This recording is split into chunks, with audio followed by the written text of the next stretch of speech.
जयतु पदयुगलं ते निरन्तरं वन्दे त्वां भूदेवी आर्यमातरम्।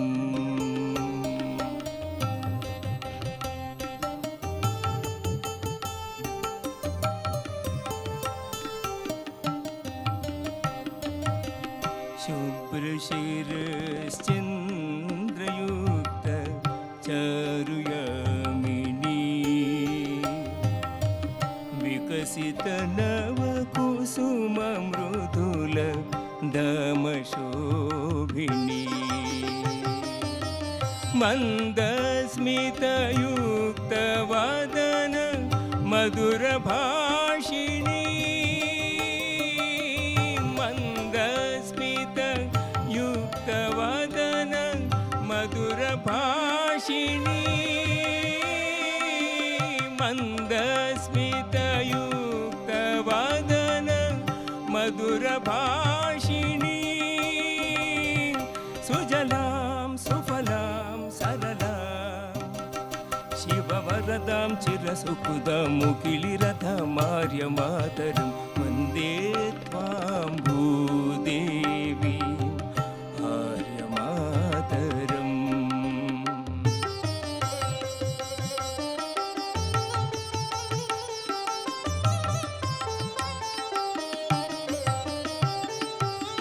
धर्मस्त्वं शर्मस्त्वं त्वं यशोफलं शक्तिस्त्वं भक्तिस्त्वं कर्म चाखिलं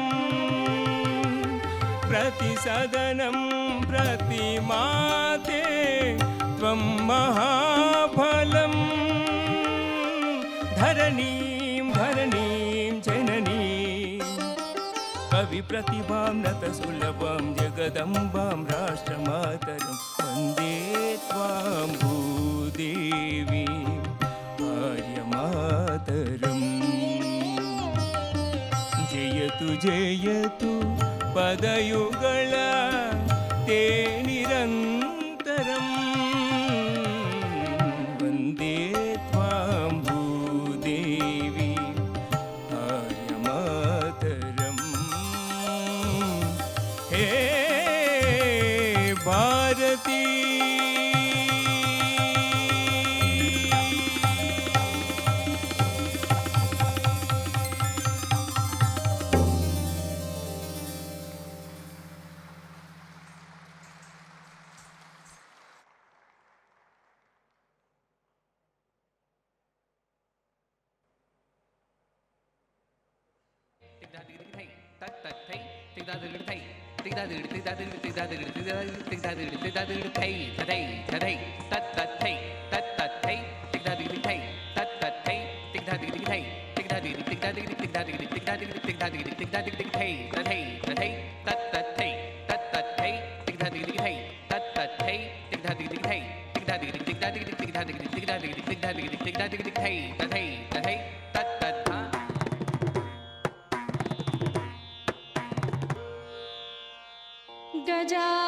गजाननं भूतगणादिसेवितं कपित्थजम्बूफलचारुभक्षणम् उमासुतं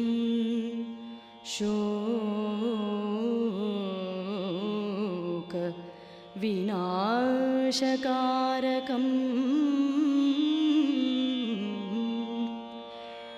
नमामि विघ्नेश्वर पाद पंकजं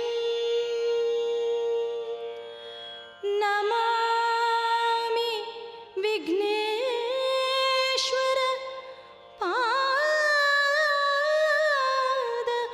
पंकजं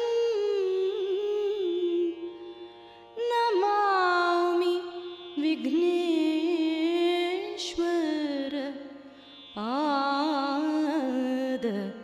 पङ्कजम्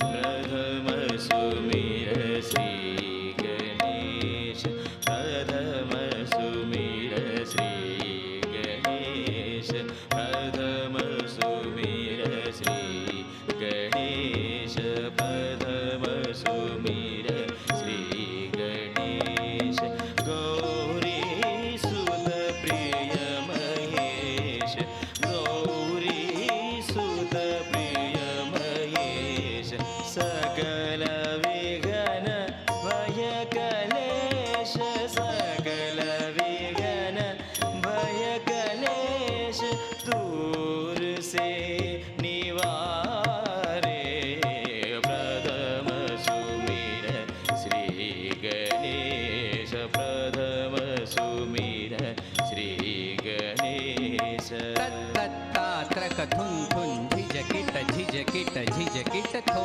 थुडांग त्रकथुन तिग्धा दिगदिगि थै तिग्धा दिगदिगि थै तिग्धा दिगदिगि थै तिग्धा दिगदिगि थै झिझकिट थो थुडांग त्रकथुन तिग्धा दिगदिगि थै तिग्धा दिगदिगि थै तिग्धा दिगदिगि थै तिग्धा दिगदिगि थै झिझकिट थो थुडांग त्रकथुन तिग्धा दिगदिगि थै तिग्धा दिगदिगि थै तिग्धा दिगदिगि थै तिग्धा दिगदिगि थै लंबोदर भुज विशाल कर त्रिशूल चंद्रबाल लंबोदर भुज विशाल कर त्रिशूल चंद्रबाल शोभित गण पुष्पमाल शोभित गण पुष्पमाल रक्त वसन धारे प्रथम सुमिर श्री गणेश प्रथम सुमिर श्री गणेश धातित धातित धीन धीन तक धागे न नागे न धा किर्धान धा किर्धातित धा किर्धान धा किर्धान धान धा किर्धान धान धा किर्धान धान धा किर्धान धान धा पूरन गुण गण निदान सुर नर मुनि करत गान पूरन गुण गण निदान सुर नर मुनि करत गान ब्रह्मानंद चरण ध्यान ब्रह्मानंद चरण ध्यान सकल काज सारे प्रथम सुमिर श्री गणेश प्रथम सुमिर श्री गणेश प्रथम सुमिर श्री गणेश प्रथम सुमिर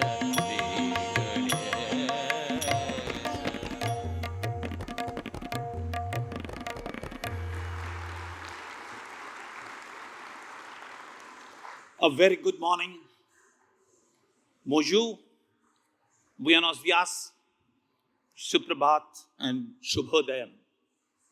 First, we have invoked the Mother Earth, and I really thanks all the artists who have brought it in front of us through the universal language of human being, that's the song and the dance form.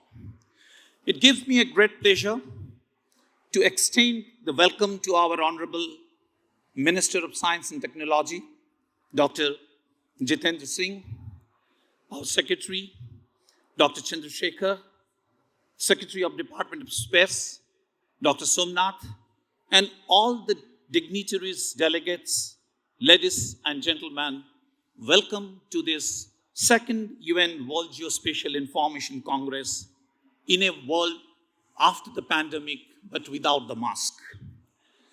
We are privileged to have this august presence of eminent dignitaries, policy and practitioners, researchers, academicians, national and international delegates of around 2,000.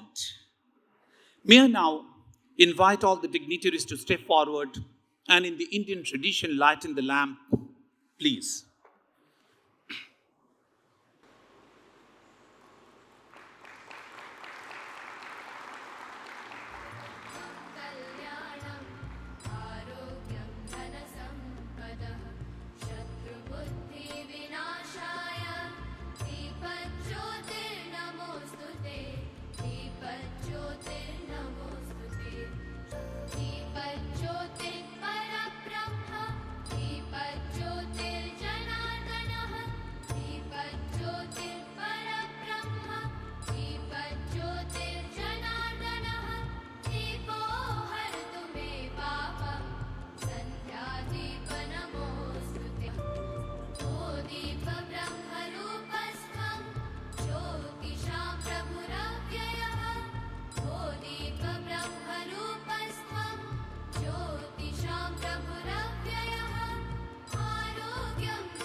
Geospatial information is a vital component of the overall information infrastructure and provides the spatial connect between people, their place, their activities, and their environment.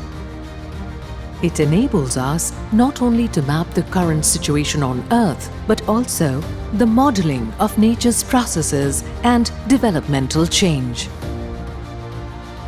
Given its cross-cutting nature, geospatial information is a critical component of national digital infrastructure and the knowledge economy, offering an understanding of what happens where and when. It empowers the integration of a wide variety of government services that contribute to economic growth, national security, sustainable social development, environmental sustainability, peace, and national prosperity. In the 21st century, now more than ever before, the world has become a global village that is interconnected and interdependent. It is vital to collaborate across countries and continents and manage the global geospatial information system in an integrated and standard manner to ensure equal developmental opportunities so that no one is being left behind. It is time to geo-enable the global village. Over the past decade, the United Nations Committee of Experts on Global Geospatial Information Management, UNWGIC, has developed consensus-based global geospatial frameworks and guides to support implementation of the 2030 Agenda for Sustainable Development and other global and national development agendas. These efforts were led by the Integrated Geospatial Information Framework, IGIF, a multi-dimensional framework aimed at strengthening geospatial information management at the national level, particularly in developing countries. The IGIF comprises an overarching local to global strategy that guides implementation and action plans at the country level.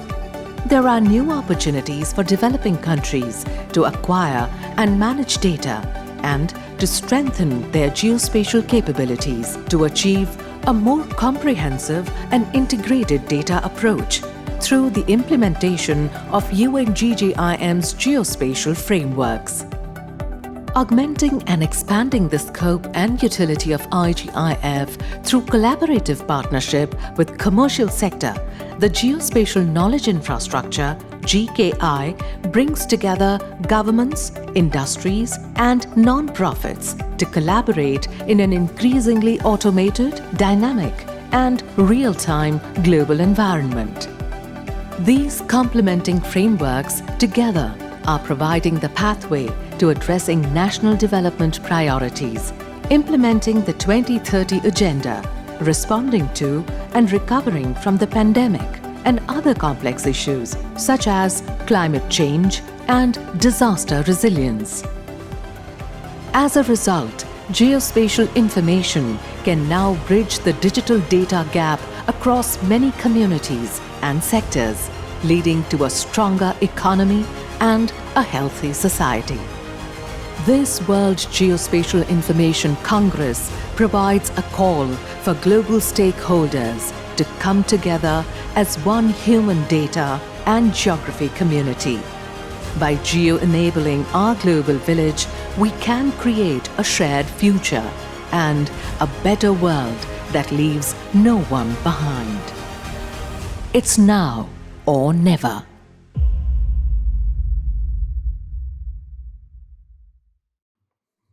To welcome is to shower honor.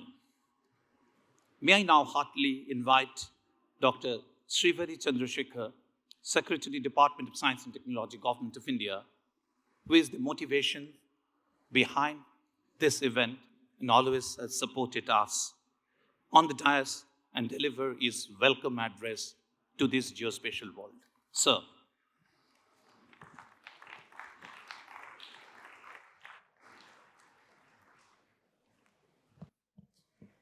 Honorable Minister of Science and Technology, Dr. Jitendra Singh Ji, esteemed members of the United Nations Department of Economic and Social Affairs, the UNWGIC Secretariat, international delegates, and esteemed participants here at the second United Nations World Geospatial Information Congress 2022. Greetings to all of you. I would like to take this opportunity to thank the United Nations Department of Economic and Social Affairs for entrusting us the responsibility to host this globally important second UNWGIC in the historic city of Hyderabad, which is also called the Pearl City. First UNWGIC was held in China in 2018 with a technological focus for strengthening the agenda for sustainable development. However, between the first UNWGIC and the current one, the humankind has gone through the vagary of COVID.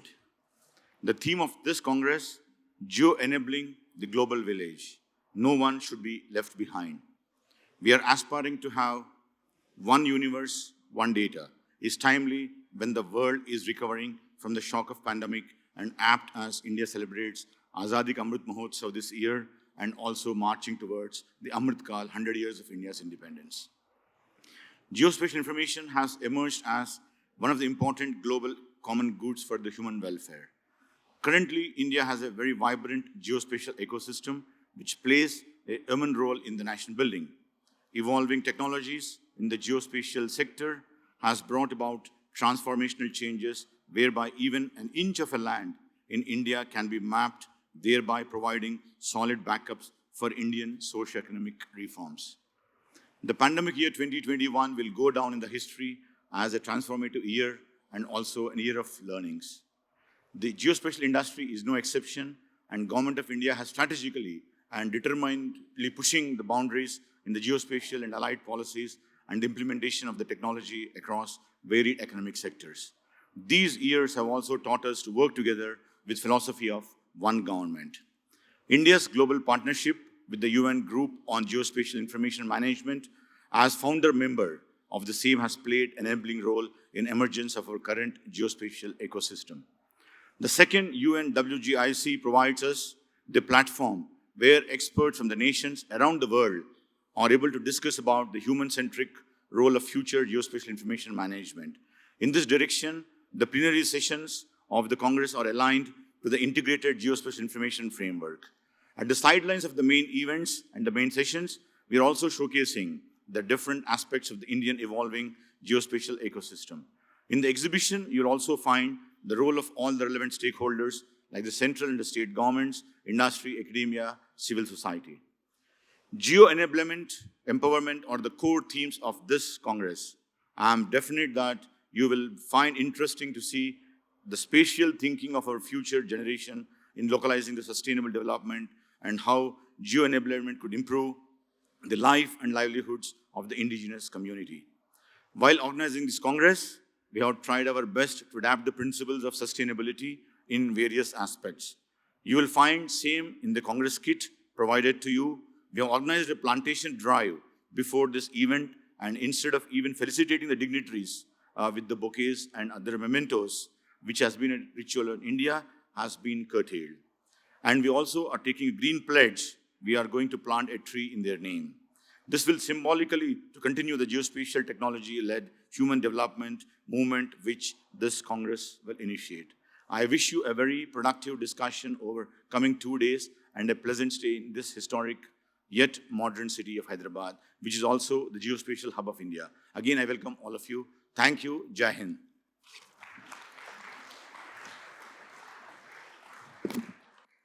Thank you, sir. Thanks a lot for your welcoming address here. Now, I consider it as a great honor to invite Mr. Stephen Schwentfest, the Director of the United Nations Statistics Department, another pillar of this second UNWGIC, to deliver your welcome address. Stefan, please.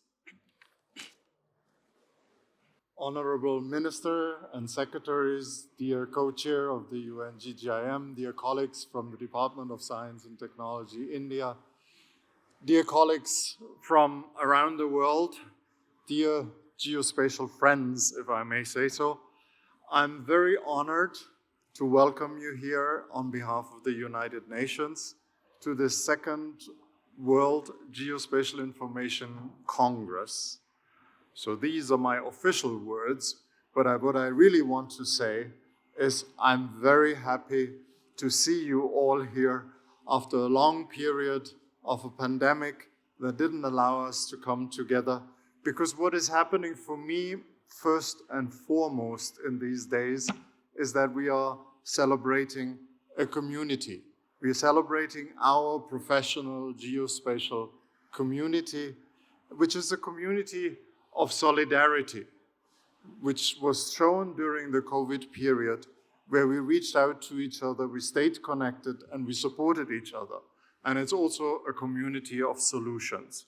It always makes me think you are the example of what the United Nations does best. The United Nations, all we can do is put a table in the room and invite everybody to come to that table. And when I say everybody, I mean everybody. We have countries here, countries from all over the world. We have our partners from the private sector, from academia, from civil society. We have users of geospatial information. We have young people. Everybody is here together. And what are we setting out to do this week? We are here to affirm the common vision of how geospatial information can be and has to be used to address the most important challenges of our time: COVID, climate change, economic and social crises. And the Economic and Social Council of the United Nations has just reaffirmed that this body is critical for the work of the United Nations. We are here to work together these days, to share information and data. We can share satellite images, to share methods and solutions, to share lessons learned, and even to share professional ethical standards, because we know that data and geospatial information in particular are precious goods and we have to treat them responsibly. So I am and I will always be deeply convinced that the bigger the challenges out there, the more important it is, the more benefit there is from working together, all of us together, working together globally. And that's why I want to thank you for coming to the table here. Thank you for traveling here. And I want to thank, of course, the government of India for their hospitality, for the opportunity to put this UN table in such a nice place in your beautiful country. All of my friends back in New York were very jealous of me because they said you will get 1 week of very good food. And that's true. I wanted to thank India to put that UN table here in Hyderabad, which is a very technologically rich environment. I wanted to thank India for choosing 2 central themes, which are very important. The local dimension, because we always say everything happens somewhere, and the somewhere is often a village. And the second central theme is youth. And I had the extraordinary pleasure yesterday to listen to 18 schools from all over the country presenting their projects of how to use geospatial information and technology for the Sustainable Development Goals. And I can tell you, it was fascinating, it was inspiring, and it was reassuring, because that's our future, all of our future. And in the process, I also learned that India is so diverse. In a way, you are a small United Nations yourself. So welcome again to everybody in this room from wherever you come from. Thank you for coming to the United Nations table. Enjoy the Congress, enjoy the scientific program, but most importantly, enjoy each other and our community. Thank you.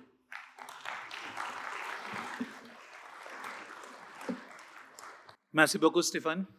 Thank you very much. And I will say, thank you for your pepping welcome address. We are pepped up with your welcome address.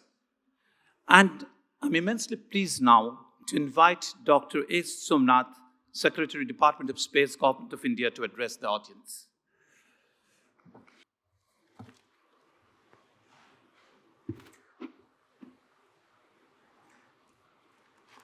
Good morning, all of you. Honorable Minister Dr. Jitendra Singh Ji, Minister of State in charge of Science and Technology, Earth Sciences, Space, Government of India,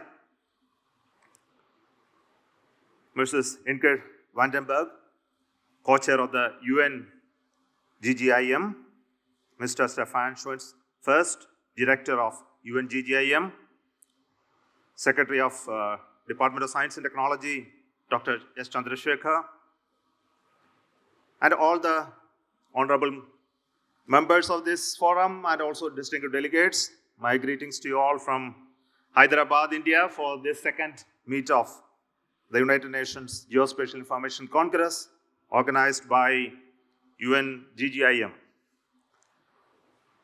And it's really a happy welcome to all of you to India, post-COVID time, where people are able to meet, assemble and discuss. And it's a really wonderful thing to happen, especially for this venue, which has been hosting many such meetings of great people here. And at a time when India is looking at geospatial information technology for great growth in India in various sectors. So it's really appropriate that the second meeting is being held here. And I also want to congratulate Department of Science and Technology, who have been entrusted with the duty of organizing this event. And I believe it is being well organized with almost 2,000 participants in it. So congratulations to them, as well as organizers who are behind the scene. And of course, we know the theme of this Congress is something very, very important that has been well depicted in the video that you just saw. The Indian Geospatial Information System is very rich and diverse, and of course, it resonates with the demand of the need of this country in various activities. And we have been producing quite a bit of this information and managing various activities in this country. And government also has been very proactive in coming out with the utilization of the geospatial data, its democratization, its advocacy and integration over the last years. From my perspective, from Department of Space, we have been part of this event, and we have been organizing side events, showcasing some of the Indian satellite data products through the exhibition which are here, and also contributing to studies from ISRO to contribute to the book on Indian experience in alignment with United Nations, the Integrated Geospatial Information Framework. And also we are happy to release 3 of our products. One, of course, on solar calculator for the world, satellite data dissemination potential, our portal, which is Bhoonidhi, and geospatial incubator for startup and academia. So these 3 will be announced today. Probably all of you are aware that the vision of our Honorable Prime Minister Modi ji and the government is to make space sector one of the important sector in this country, and all of you know that the space is one of the important source of the geospatial information. And recently there has been an announcement of opening of the space sector, in which many actors, specifically the downstream sector, is really going to benefit by the application of the geospatial data, and also the type of commercial and business opportunity that are emanating out of it. And I don't want to give a big talk on what are the opportunities. Of course, that topics will be discussed in the coming sessions. And we look at the space policy along with the geospatial policy that has been recently announced to transform this sector substantially. And this includes the creation of a new entity called InSpace in India, which will enable the people in private sector, non-governmental entities to come and access the information that are available, which are collected over many years for use in business, as well as in providing solutions for various problems that are facing administrators as well as business enterprises in this country. And I believe the overall policy that we are bringing out is really transformative. It will look at how the available satellite data of certain resolutions which will be accessible on a free and open basis. And I believe this will bring in multifold increase in data utilization. And also, the policy that we are bringing out is in similar lines with what are existing elsewhere, especially in the Landsat data and EUMETSAT data, and basically for the Sentinel series of satellite data which are being available to many of you. One of the important things that are happening in India today is the emergence of startups, especially in the sectors which are geospatial information-based startups. Even in Hyderabad, you will be able to see some of them who are working very successfully and making use of the available satellite data, and also to provide solutions for business, banking, and decision-making processes all across the country. And really, we are very, very thrilled to see young people taking up this activity in this country. I believe full and open data sharing will enable increasing the number of users, attracting new user groups to exploit satellite data, and increasing the diversity of societal applications, altogether potentially leading to better awareness and encouragement to these startups. I am hopeful that with the help of the geospatial guidelines and the proposed space policy, together we will build a new geospatial industry ecosystem in this country, bringing new avenues of employment generation and sustainability for all of us. Thank you so much, and all the very best to this meeting. Thank you very much, sir, for giving a glimpse of the Indian space landscape, which is an important component of the Indian geospatial ecosystem. Now it's my privilege to invite Ms. Ingrid Vandenberg, the co-chair of UNWGIC, to deliver her words of wisdom. Honorable Minister, distinguished secretaries, dear honored guests and distinguished colleagues, what a great pleasure it is to be here today, in this room full of geospatial professionals focusing on how geospatial information can enable the world to achieve its sustainable development goals. Thank you to our hosts, the Government of India, for their kind offer to host this conference, and looking to the audience here this morning, I can see that this is largely appreciated.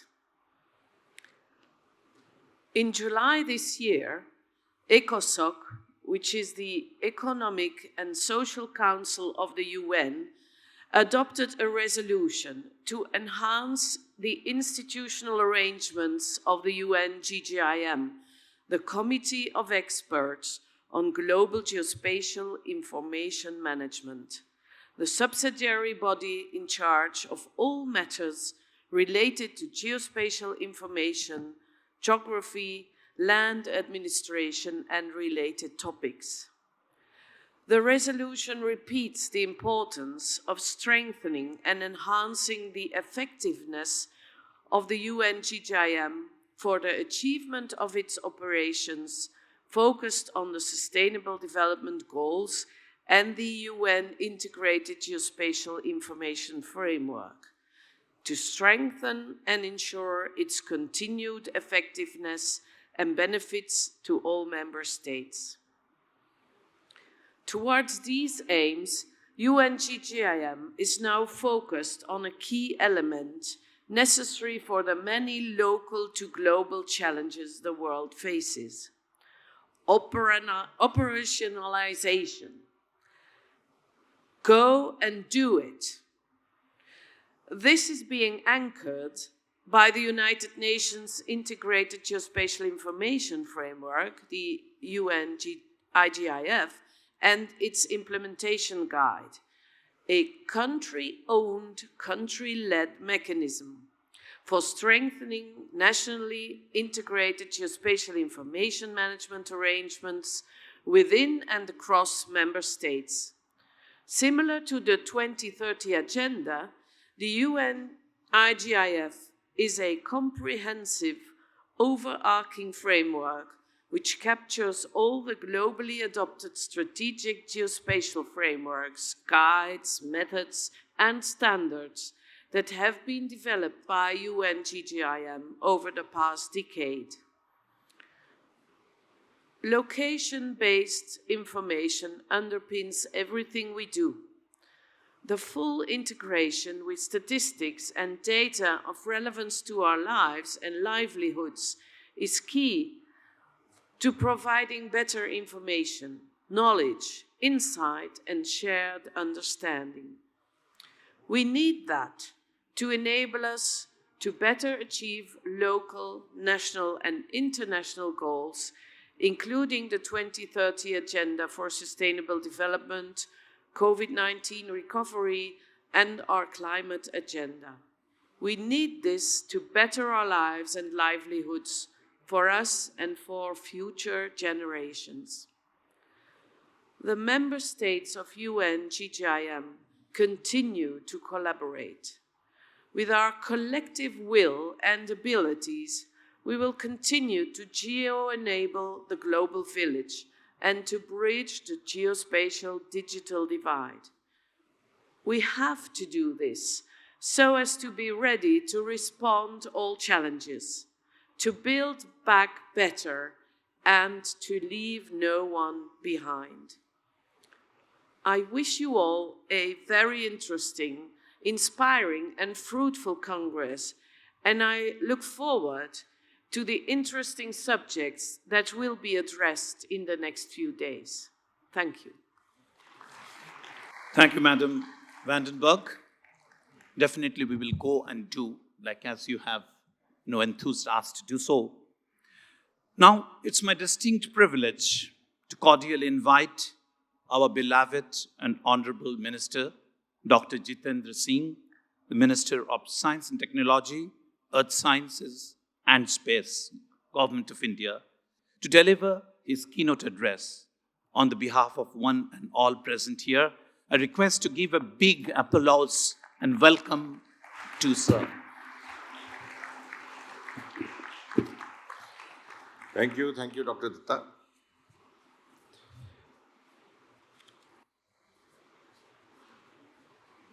I must start by addressing the Honorable Prime Minister Shri Narendra Modi, who is going to address this in a few moments from now. And of course, seated amongst us, all the dignitaries, the members of the United Nations Department of Economics and Social Affairs, the UNGGIM Secretariat, the international delegates from all over the world, esteemed participants. To begin with, a very warm namaste from India and good morning to you all.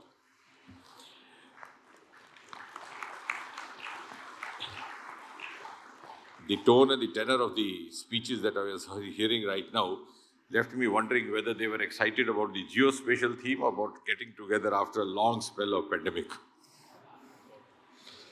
Even if that be so, I have no regrets, because the scientific meets like this, the academic events like this, have a lot of supplementation through the fellowship angle, which supplements the bonds both academically, scientifically. And I'm sure now, after having gone through those 3 years of virtual speaking to each other, when you don't know whether the other side is listening or not, or you keep talking to yourself alone, I think this is a good change, and now you've come back to the real world. Because at one time it used to appear as if you would not be able to recognize each other when we see each other without a mask, but I'm glad that we are still same, the faces remain the same, and we are able to identify each other unmasked as well.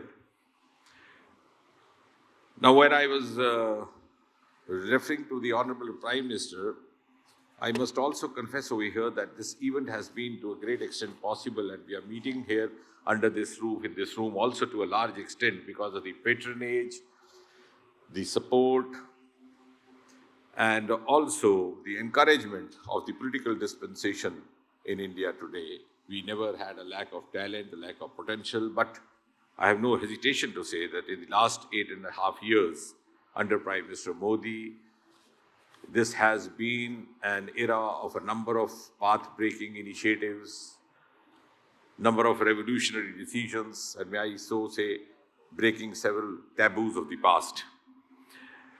And one of the healthy consequences of these taboos of the past having broken up is that we are today conferring with each other on the theme of geospatial, because till few years back, Mr. Somnath, who's heading the space technology department over here, would bear out that the space technology functioned under a wheel of secrecy, and it was the initiative of Prime Minister Modi that 3 years back we were able to open it for a wider participation of the industry, of the private players, which the media fondly described as the unlocking of the space by Prime Minister Modi.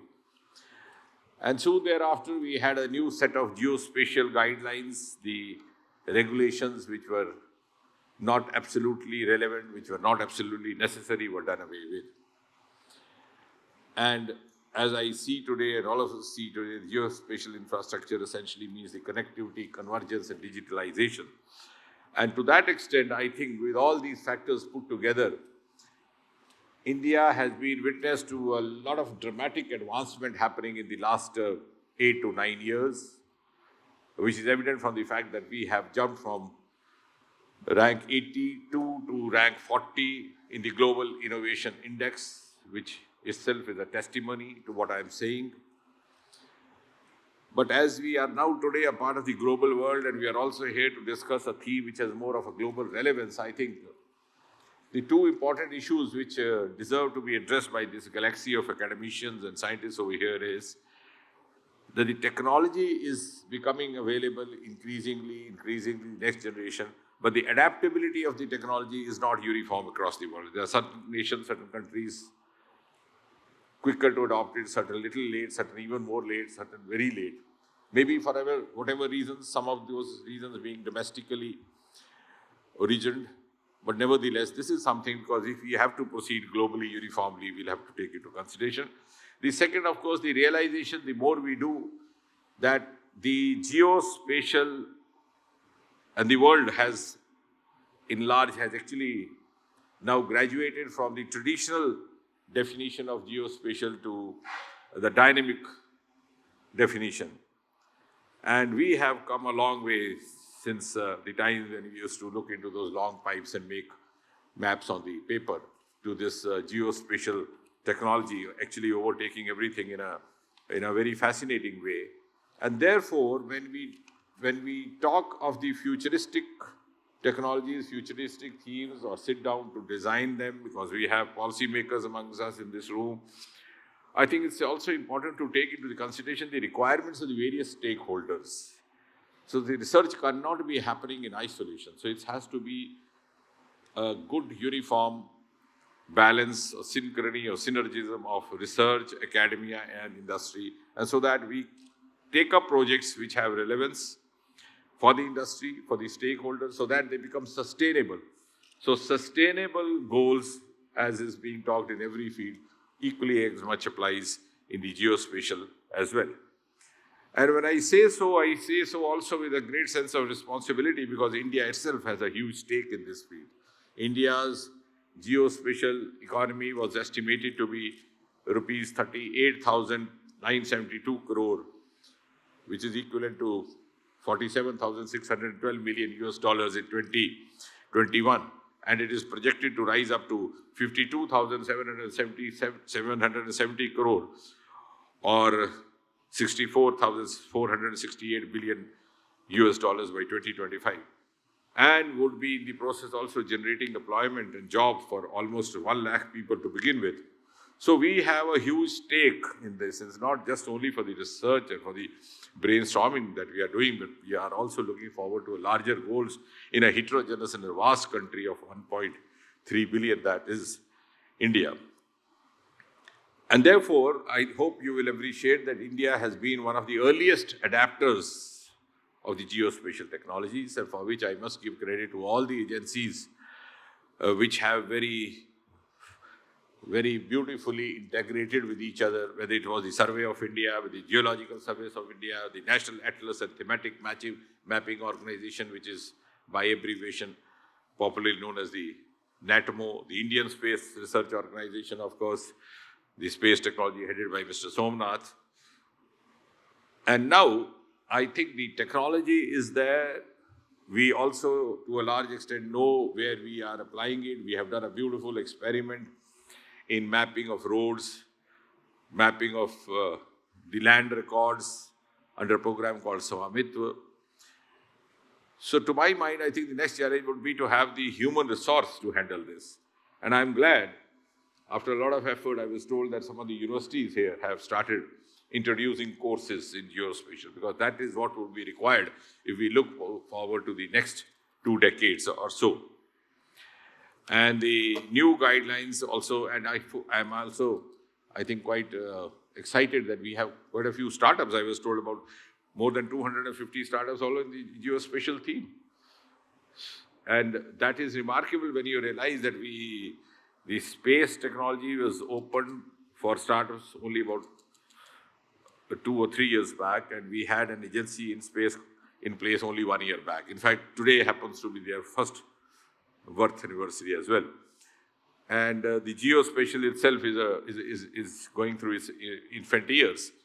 So that much of enthusiasm, potential, capability, capacity, and urge is available in the young minds.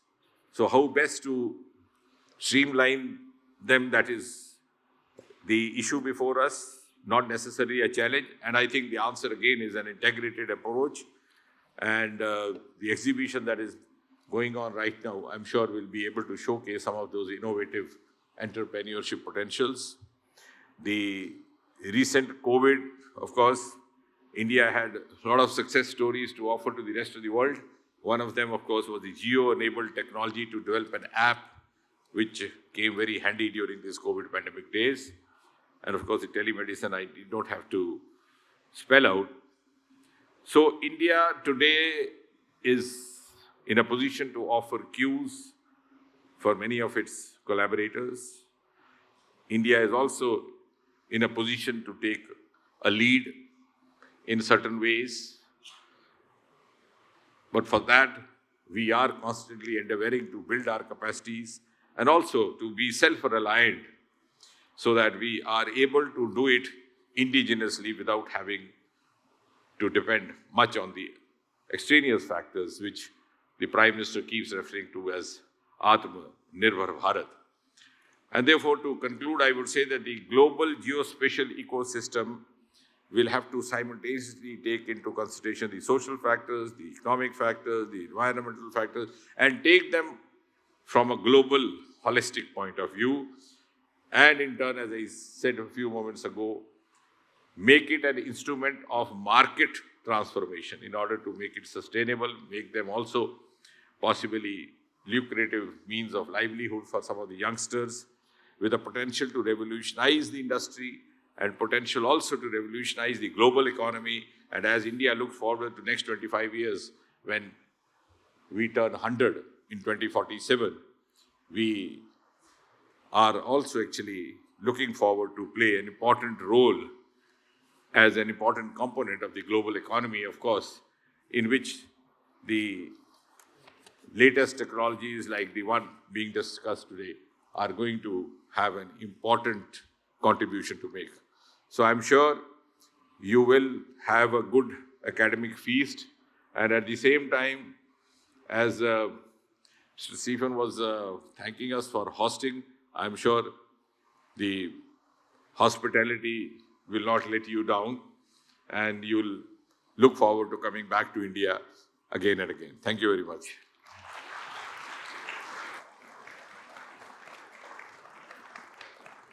Thank you very much, sir, for giving us that local framework where the global experience will bring to UNGGIM to strengthen the second largest, the country of the world for the localizations of the sustainable development. I'm extremely delighted to inform that we have a valuable message from Mr. Antonio Guterres, the Secretary General of the United Nations, and I request Mr. Stephen Schwenfest to share that with all of us today on behalf of him. So, distinguished delegates, I have the extraordinary honor and pleasure to read a greeting message from the Chief Executive of the United Nations, the Secretary General, Mr. Antonio Guterres. And he is telling us, I'm pleased to greet the second United Nations World Geospatial Information Congress as you gather in Hyderabad. This important event brings together experts from across government, geospatial agencies, academia, industry, the private sector, and civil society. You are united around a common quest, using geospatial data, digital tools, and technological innovation to move towards a better, greener, and safer future for all. You will share ideas and explore how integrated geospatial information can help advance the 2030 Agenda for Sustainable Development. We need your geospatial expertise on two fronts: to measure progress and to make progress. We need you to drive innovation and action through the power of data, focused on the most marginalized and vulnerable communities and places. That is why I welcome your theme, Geo-enabling the Global Village, to ensure no one is left behind. And I appreciate your outreach to the next generation with a dedicated youth forum. Your efforts will also help advance the United Nations data strategy, which is designed to build a whole of United Nations data ecosystem that unlocks our full data potential for people and planet. The benefits of more timely, detailed, and accessible data are many. Geospatial information can bridge gaps, provide a clearer picture of where and how we can do better, and deliver deeper insights and smarter decisions. For all of this and more, your knowledge of geospatial data, methods, frameworks, tools, and platforms is essential. Together, let us leverage your expertise and experience for a more sustainable, inclusive, and geo-enabled global village for all. Thank you. Thank you, Honorable Secretary General.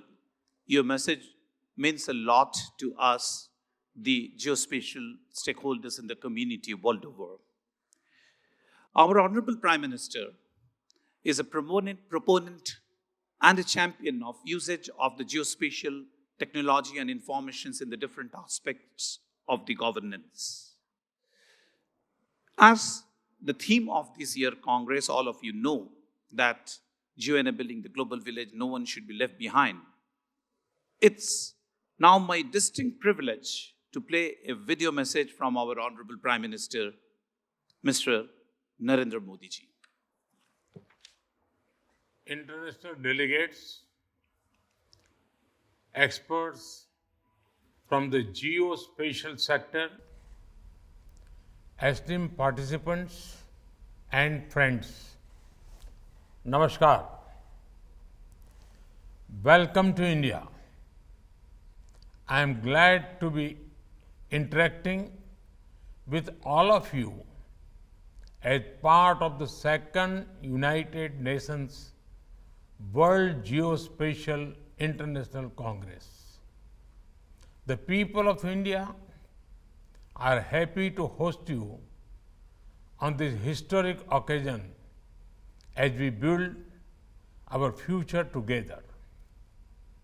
It is wonderful that this conference is happening in Hyderabad.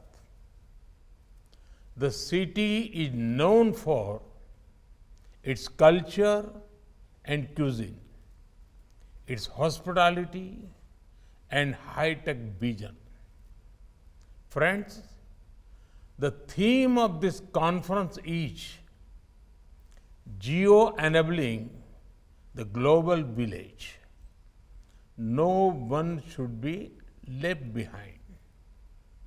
This is a theme that is seen in the steps that India has taken over the last few years. We have been working on a vision of Antyodaya, which means empowering the last person at the last mile in a mission mode. It is the vision that has guided us in last mile empowerment at a massive scale, banking 450 million unbanked people, a population greater than that of the USA, ensuring 135 million uninsured people, about twice the population of France, taking sanitation facilities to 110 million families and tap water connection to over 60 million families. India is ensuring no one is left behind. Friends, India's development journey, two pillars are key: technology and talent. Let us look at the first pillar, technology. Technology brings transformation. Some of you may have heard that India is the world's #1 in real-time digital payments. If you venture out, you will see even the smallest vendors accept, even prefer digital payments. Similarly, it was through technology that we helped the poor during COVID-19. Our tech-based GEM Trinity delivered welfare benefits to 800 million people seamlessly. Even the world's largest vaccine drive was powered by a tech platform. In India, technology is not an agent of exclusion. It is an agent of inclusion. You are all people associated with the geospatial sector. You will be extremely happy to know geospatial technology has been driving inclusion and progress. Take our Swamitva scheme, for example. We are using drones to map properties in villages. Using the data, villagers are receiving property cards.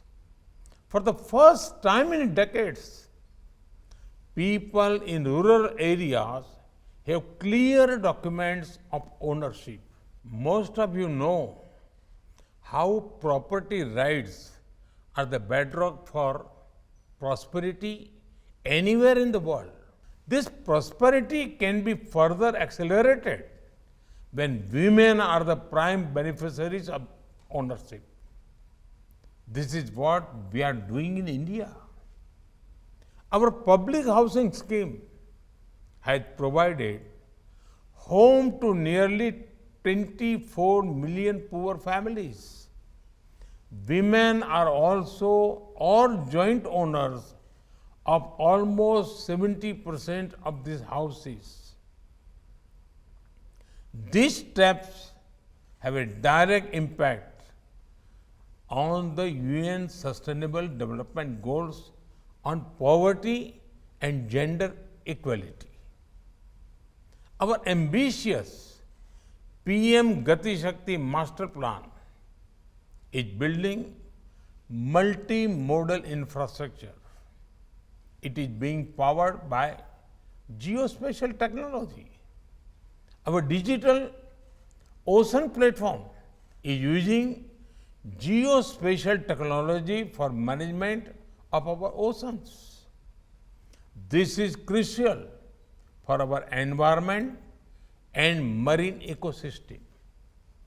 India has already set an example in sharing the benefits of geospatial technology.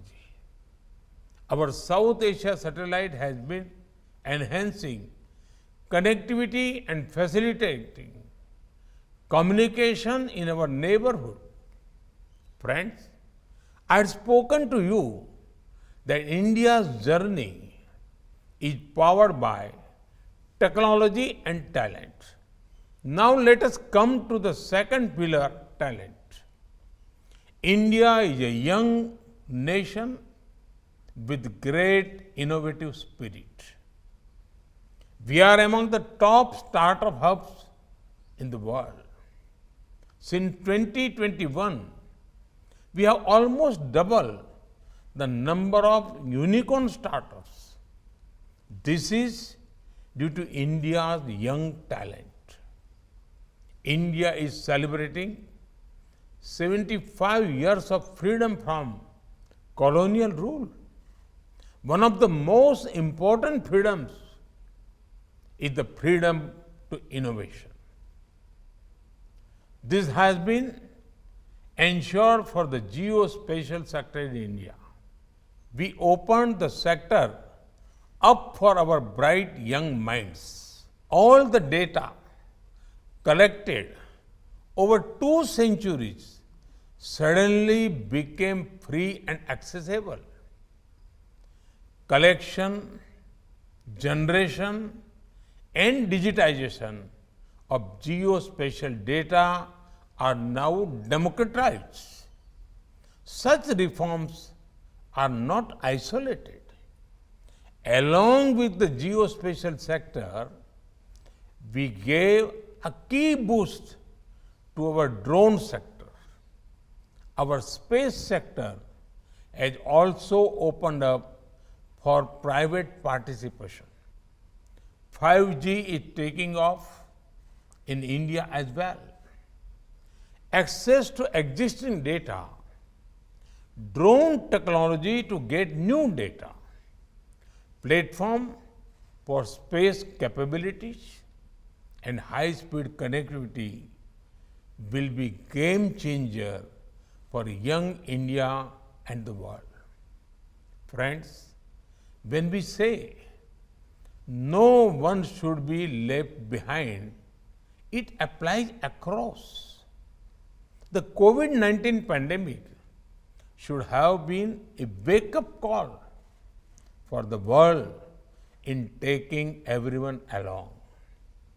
Billions of people in the developing world needed diagnostics, medicines, medical equipments, vaccines, and more. Yet, they were left to their own fate. There is a need for an institutional approach by the international community to help each other during a crisis. Global organizations like the United Nations can lead the way in taking resources to the last mile in every region. Even in fighting climate change, hand-holding and technology transfer are crucial. We share the same planet. I'm sure we can share best practices for saving our planet too. The possibilities that geospatial technology offers are endless.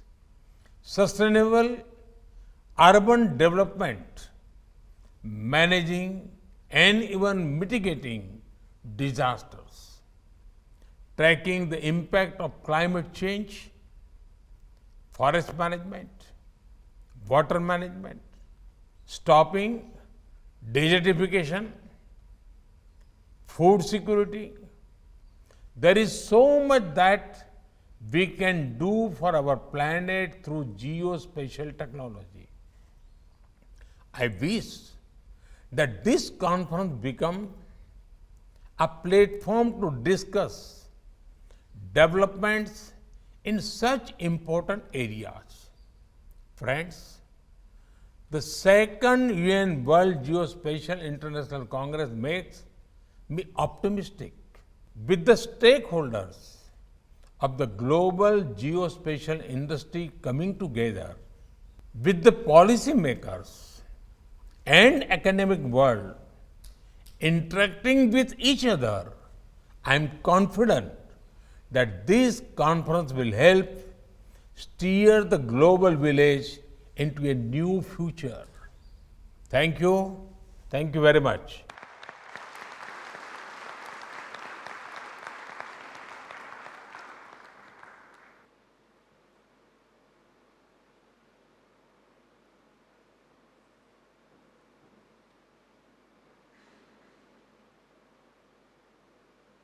The idea behind the theme, Geo-enabling the global village, no one should be left behind, is to establish a strong foundation in terms of both knowledge and tools. Now, I will request our Honorable Minister to unveil such tools developed by the Government of India's different departments. The first one is the Geospatial Incubator. Sir.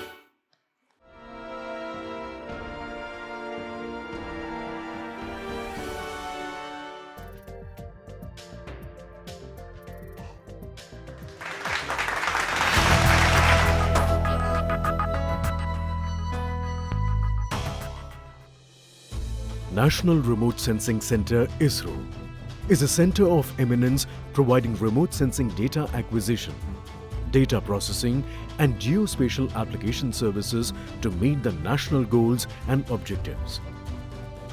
The center is collaborating with its stakeholder to provide an ecosystem that would complement the thriving innovations in the geospatial technology arena. The Government of India has envisioned and announced recent reforms in the space sector of India with an aim to diffuse space technology and boost space economy within the country. दुनिया में space industry का size करीब $400 billion का है। 2040 तक इसके $1 trillion industry बनने की संभावना पड़ी हुई है। हमें ग्लोबल स्पेस इंडस्ट्री में अपना शेयर बढ़ाना होगा और इसमें हमारे प्राइवेट सेक्टर की बड़ी भूमिका है। To realize this vision, there was a need of an incubation and innovation hub in the area of geospatial and other related technologies that would support entrepreneurship, academia, and the commercial success. Keeping this vision, ISRO has set up a Geospatial Incubation Center at the J.D. Metla campus of NRSC Hyderabad. The objective of GIC at NRSC Hyderabad is to foster innovations, research and entrepreneurial activities in the geospatial technology arena. It provides an ecosystem for startups by budding entrepreneurs and facilitate them to convert their innovative ideas into commercially viable products. The center shall share resources comprising of multimedia-enabled active learning classrooms, podcast rooms, mentoring, spaces, investor hub, thinkers labs and other world-class facilities. Startups and entrepreneurs come to GIC and explore possibilities of making geospatial more usable in building a sustainable world.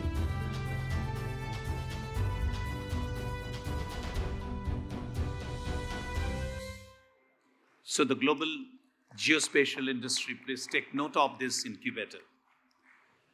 During November 2021, in COP16, our Honorable Prime Minister told that India will come out with a solar calculators. And the ISRO, the Department of Science and Technology, has developed a web-based solar calculator, and I now request Honorable Minister to unveil the same.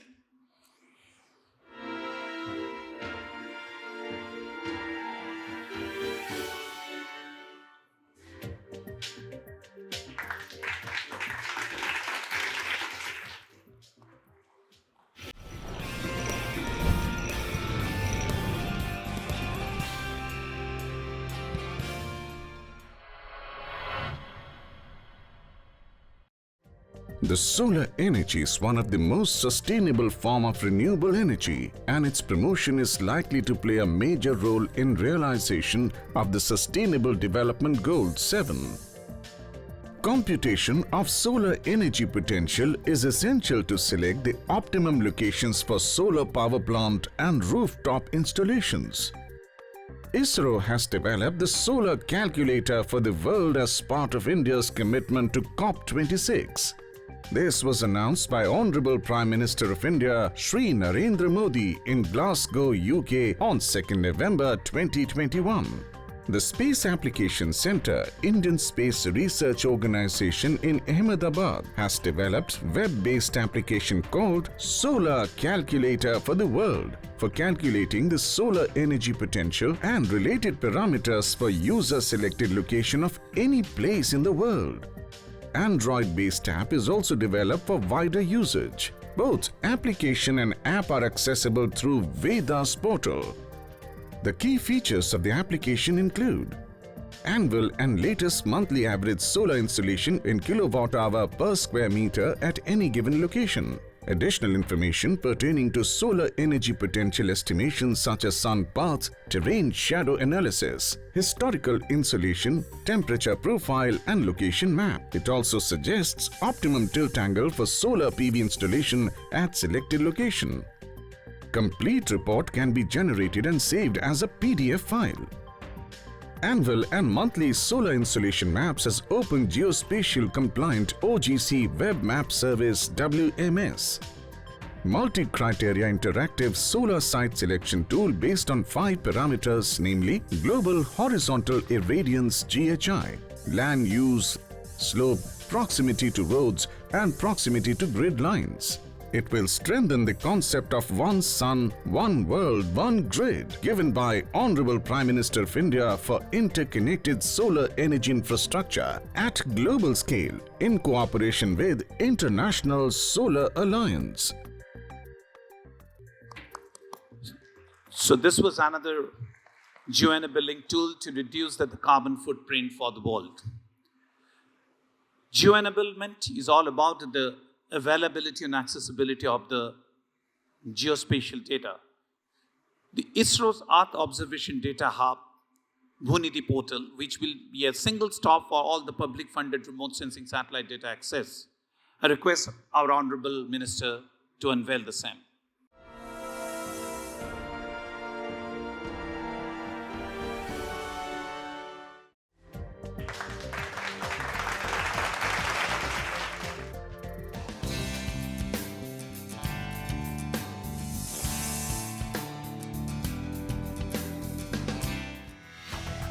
The National Remote Sensing Center is ISRO's Earth Observation Data Hub, operating since 1988, having a huge repository of EO data.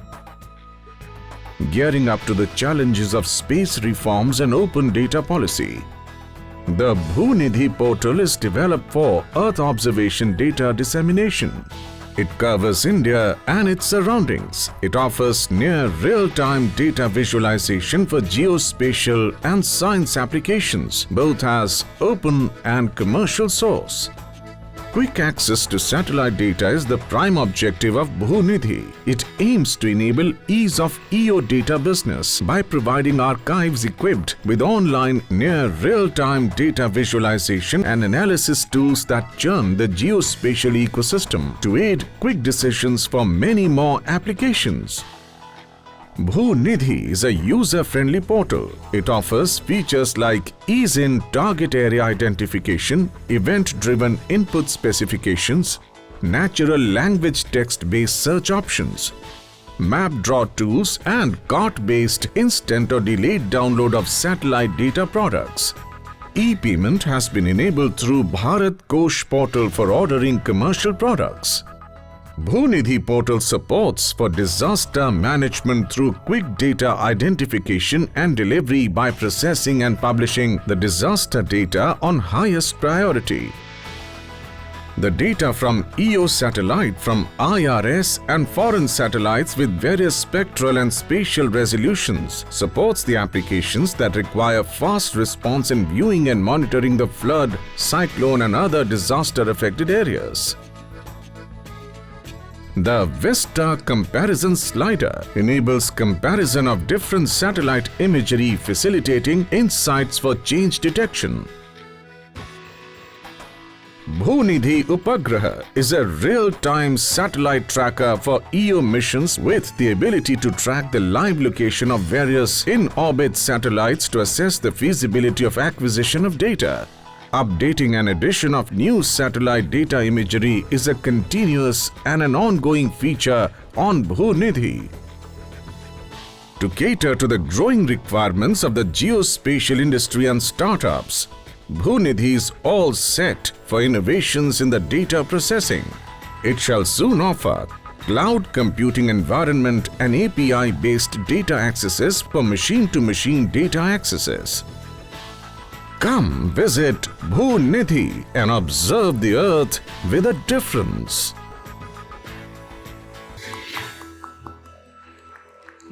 We say, what's in a name? But for the location-based industry, the name matters. The Survey of India has developed a custom-built transliteration engine in 22 official languages of India in collaborations with the SIDAC Pune, and my request to our Honorable Minister to unveil the National Toponymy Database developed by the Survey of India. India is a multilingual country with about 1650 to spoken languages. The character of variation in India is not only geographic but also linguistic and cultural. The 8th schedule of the Constitution consists of 22 official languages in the country. Survey of India is the national mapping agency responsible for maintaining the place names database of the country. A map of an area with place names in its regional language helps to better understand the geography, history and culture of that place. Under Digital India program, a need was felt to prepare toponymy database in all official languages. Survey of India, in collaboration with the SIDAC Pune, has developed a custom-built transliteration engine for all 22 languages. National Toponymic Database is now available in Survey of India portal. The last one for today. All of us know that the UNWGIC has given out the Integrated Geospatial Information Framework, which serves as the foundational guide for the countries across the globe in developing, integrating, and strengthening the geospatial information management. We are going to unveil a report on India's experience in aligning with this IGIF, and I'm sure this will be a very good foundation stone for the IGIF development across the nations. My request to honorable ministers to now unveil the same.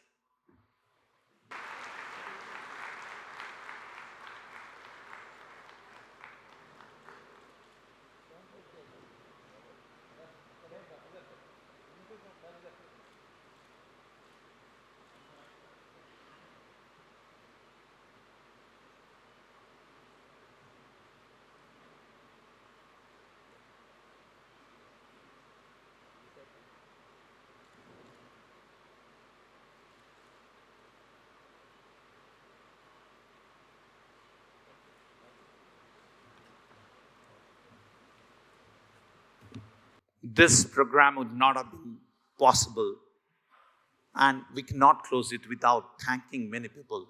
And for officially doing so, I request my colleague, Dr. Shubha Pandey, scientist from the Department of Science and Technology, to do the thanksgiving for this program. Thank you, sir. I feel honored to propose a vote of thanks on this very special occasion. I, on behalf of organizing committee, conveyed my deep regards and hearty thanks to all the dignitaries and participants over here. I'm thankful to UNGGIM Secretariat for entrusting India to host this Congress. Our special thanks to the National Advisory Committee for putting together an excellent program. I extend a very hearty and humble vote of thanks to our Honorable Prime Minister, Mr. Narendra Modi ji, for his motivational speech, though virtually, but we all could feel his presence here today. Thank you so much, sir.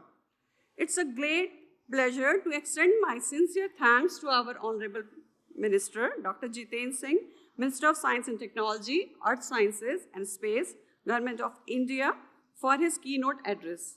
I would also like to acknowledge our gratitude and thanks to the Secretary General of the United Nations, Mr. Antonio Guterres, for his wonderful message. I am privileged to thank all the dignitaries cheered on the dais. I thank Dr. Srivari Chandrasekhar, Secretary, Department of Science and Technology, Government of India, and Mr. Stephen Schwinfest, Director, UNGGIM Secretariat, UNSD, for their welcome addresses.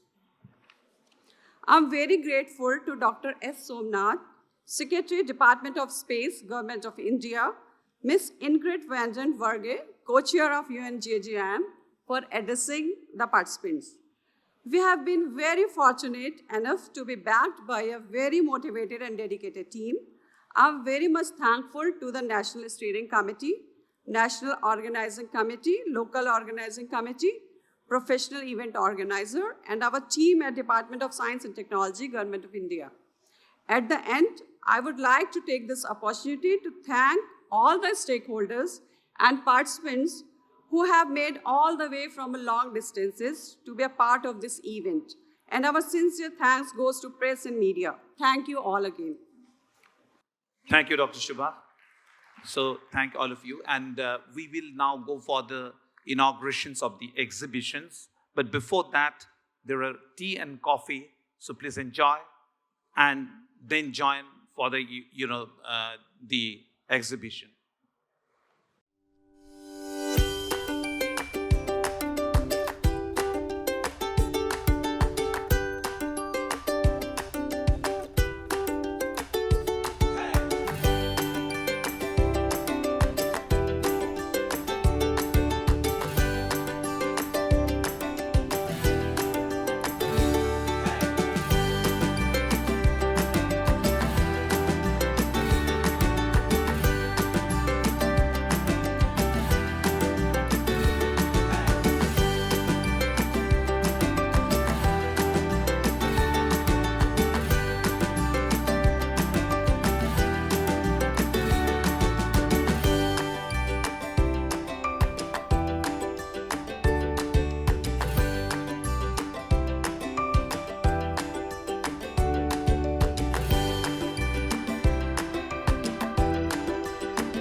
the next part of our program. And I would like please to invite you to sit down, relax, and listen to the very interesting speakers that we have here today. We are having this plenary session as an open discussion where we will try to interact as much as possible with you, the audience. But first, I will give the floor to three very distinguished speakers. And as the first plenary speaker, I would like to invite Ambassador Akbaruddin, who will speak on the topic of supporting sustainable development and the well-being of society. Ambassador Akbaruddin, I'm sorry. That's right. Akbaruddin is serving as the Dean of the Kautilya School of Public Policy since June last year. This followed a long career and distinguished career in diplomacy, which culminated upon the completion of his tenure as the permanent representative of India to the United Nations in April 2020. Ambassador Akbaruddin was the official spokesperson of India's Ministry of External Affairs from 2012 to 2015, and he has the distinction of also serving as an international civil servant at the International Atomic Energy Agency in Vienna from 2006 to 2011. Since his retirement, the ambassador has written and spoken extensively on global political issues. And in his talk of today, he will provide his high-level and strategic insights and perspectives garnered from a distinguished career that he has had to consider the multiple connections between public policy, the evolution of technology, globalization, the geopolitical landscape, and the role that geospatial information can play in a rapidly changing world. Ambassador, you have the floor. Speak from here? You can speak from there. It's supposed to be an informal setting in these comfortable chairs. Sure. Thank you very much, Madam Moderator, and my fellow panelists, ladies and gentlemen. Permit me to begin on a note of nostalgia. I grew up in this very city, and it was a time when geospatial was in the realm of fiction. When Neil Armstrong stepped on the moon, many in this city were very skeptical about the benefits of going to faraway space. Today, hosting the second World Geospatial Information Congress here signals that things have changed. Beliefs have changed. Space now in this city, as elsewhere in the world, is seen as an extension of terrestrial life. Frankly, space for Earth may well be the next normal for all of us. So let me start with a very mundane anecdote of an app. All of us use this, all of us know about it, and this is the app we use on our smartphones. The app known widely as GPS. It's a navigation tool.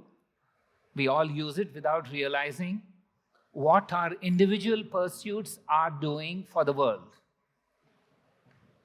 It's estimated today that because of the use of GPS technology and navigation, fuel use globally has been reduced by 15 to 21%. This is just one geospatial application, which all of us use, oblivious to the bigger picture that we are contributing to.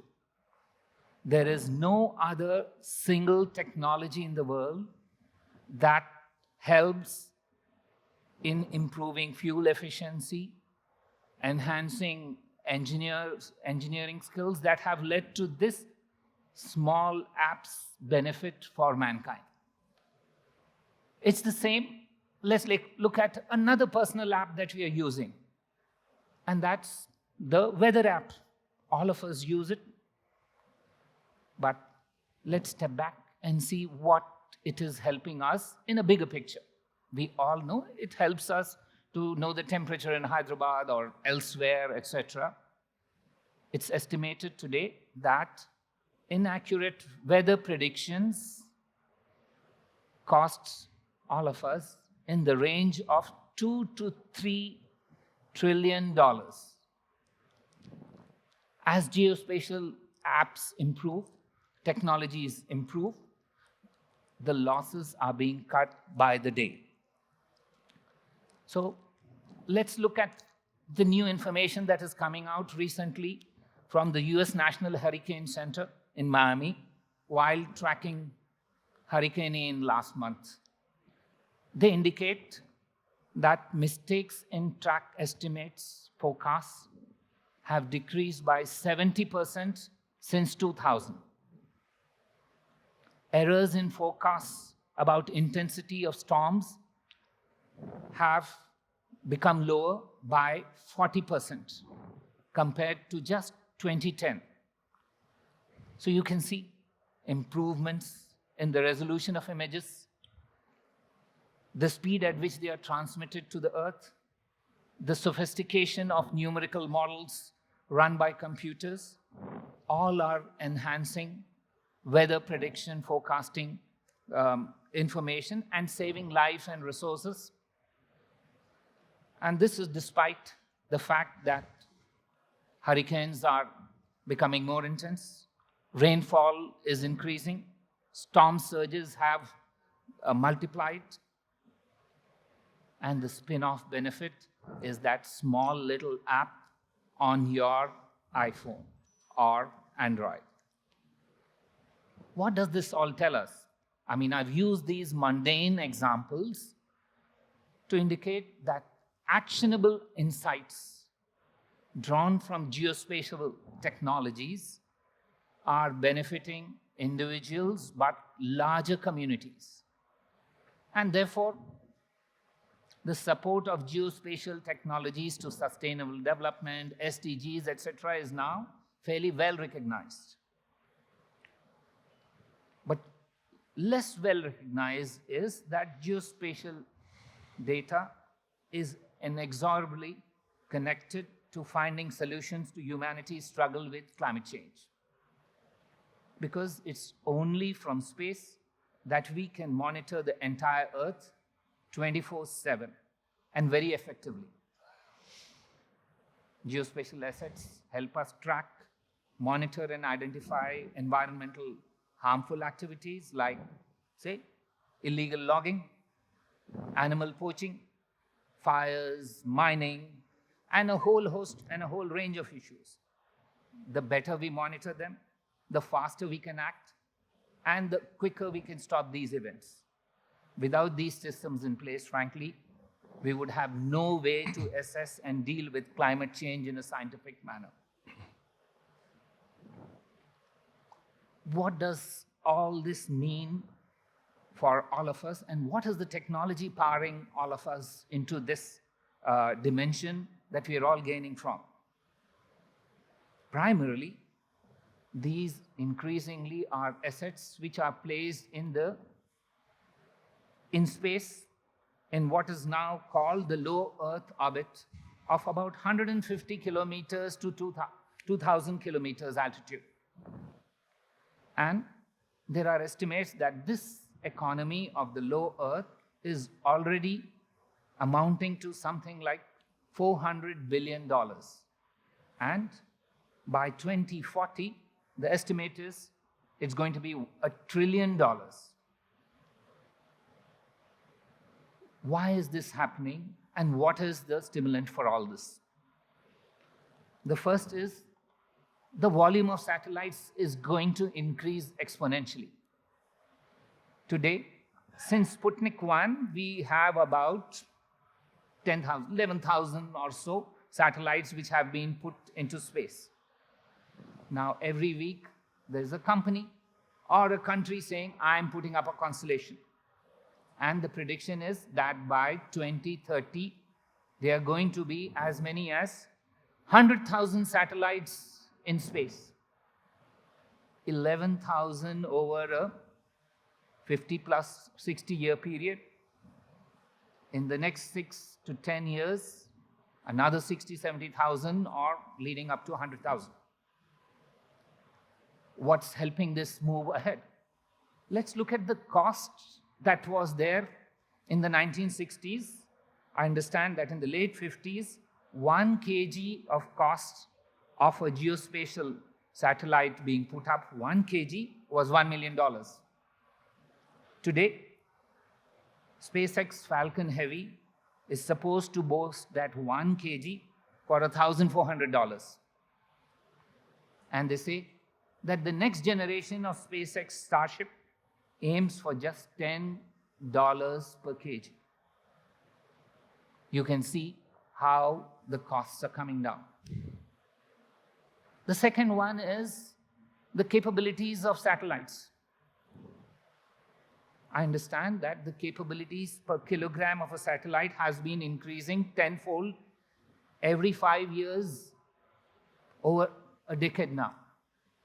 Isn't it very similar to Moore's law about computer usage? Let's look at the computer industry and try and see what is likely to be in the future for the space industry.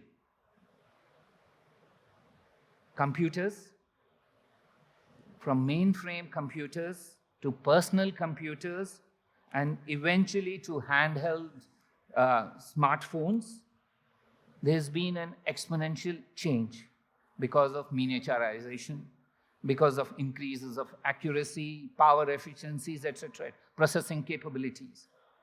And today, perhaps we are at the juncture when internet apps were there 15 years ago on telecommunications. Space apps are where the internet apps were 10, 15 years ago.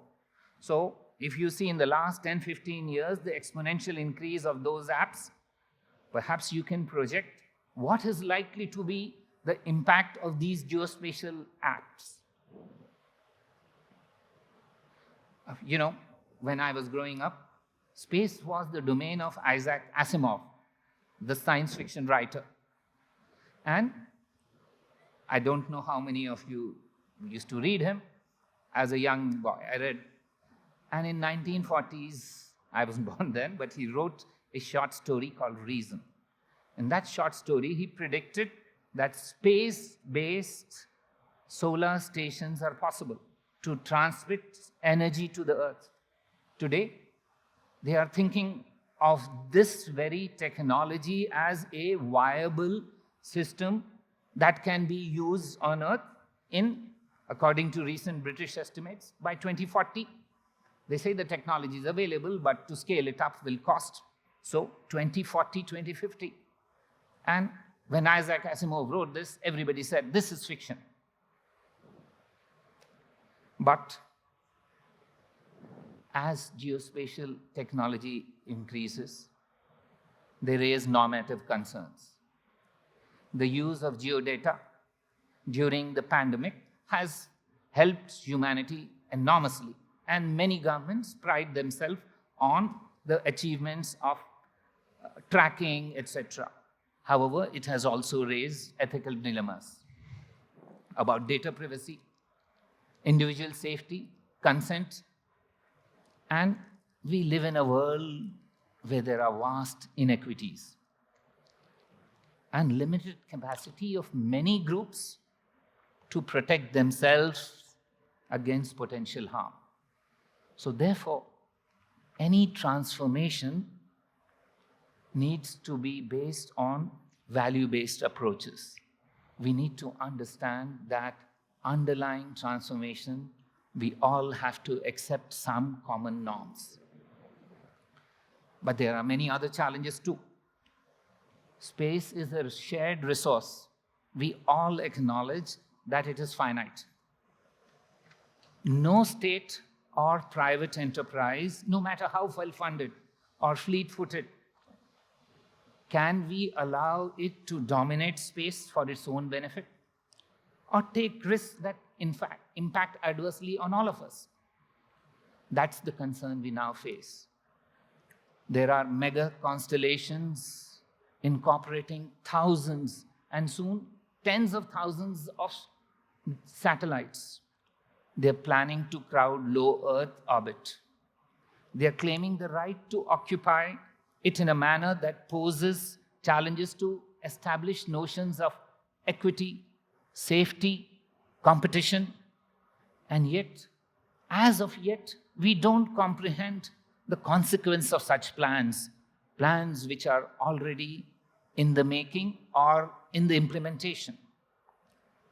Are we heading towards overexploitation of our limited space resources? Just as in the case of carbon space, in climate change, low Earth orbit is finite. If we do not plan to use it for the benefit of all, can the first movers alone occupy it to the detriment of the rest? We need to think these things through. We must find a way to share these limited resources. Countries with space aspirations, but without capacities today, will never be able to utilize space if the first movers move in and occupy everything, and the rest are denied the benefits of space. And it's not only true of developing countries versus developed countries. There could be many advanced developed countries who are right now unable or even unwilling to outspend the mega constellations in the race to capture space orbits. They say that 70% of all future satellite projections will be commercial in nature. So what do we see? The balance in space, perhaps, is shifting from states, from countries, to companies. Space, according to international law, is the province of all mankind. This is what the Outer Space Treaty mentions. Can we allow it to become subject to requirements of private enterprise? And what happens because existing international arrangements which were designed for governments are perhaps need to be relooked at? It's been 50 plus years since the Outer Space Treaty came into being. It looks at states, but companies are coming into being. They are major stakeholders. Does this require change of approach or a relook at things? Let me give you another example, and that's planetary scale ISPs. And I mean ISPs is internet service providers. Starlink, OneWeb, they will change the dynamics of internet infrastructure. Currently, no one deals with net neutrality in outer space or across boundaries. What happens if there is a constellation? I don't know, in the future, if there is a constellation which chooses to have walled gardens, how is this going to impact information flows? Ladies and gentlemen, the ITU, or the International Telecommunications Union, regulates radio frequencies, but there is no system for coordinating orbits and global space traffic management. There are no requirements to share information, no rules of who should move out of the way to avoid collisions, and no binding global regulations on removing satellites at the end of their life. Human beings have not done a good job in preventing pollution of unknown parts of the earth, such as the oceans. Can we prevent a similar tragedy of the commons in space? It's time that we look at doing a better job in space than we have done on Earth. Space is becoming congested, contested, and competitive. Perhaps the best way is to relook the whole infrastructure, the framework, but we know that this is not the time. The geopolitics of the world do not permit that sort of a fundamental change. But can we look at small steps? Can we look at space debris as one small option? Can we look at working out space debris in a manner that benefits all? It's a threat to all. It does not mean competition. Frankly, to me, the situation in space and following it on geospatial technologies reminds me of the Industrial Revolution. There is no regulation. There is no system of checks and balances. And what happened then? We polluted our rivers. We polluted the atmosphere we lived in. If nothing is done in space, let's be certain that similar challenges will arise. And I want to end with just one request to all of you. Don't think space is too far. The Kármán line, which is considered to be the place where space begins, is about 100 kilometers from mean sea level. If you were being threatened in a place 100 kilometers on terra firma, how would you look at it? You would look at it in very different ways than you're looking at the challenges that we are now faced with in space. So, we need to put in safeguards for space activity with potential benefits, and there are numerous. You heard a lot of benefits that are going to accrue to humankind from geospatial assets. But with these come potential risks. Engagements like the one we are having here perhaps need to focus not only on benefits, but how to manage the risks. And I'm certain several of you have been thinking of these, and we would have opportunities to engage with you on that. Thank you very much. Thank you very much, Mr. Ambassador. The themes of the conference, Geo-enabling the global village, no one should be left behind, were, we were looking at it from 3 different angles. And the first one was sustainable development. And I must say, you have opened our eyes on the importance of sustainable development looking into space. So I think it's something very enriching, because we were saying we always talk to ourselves. Now we have somebody from outside coming in and talking to us and bringing immediately a very interesting insight. Thank you very much. I will continue now with our second speaker. And our second speaker is Ms. Beth-Helem Dessy, and she's one of Europe's leading youth technology educational entrepreneurs.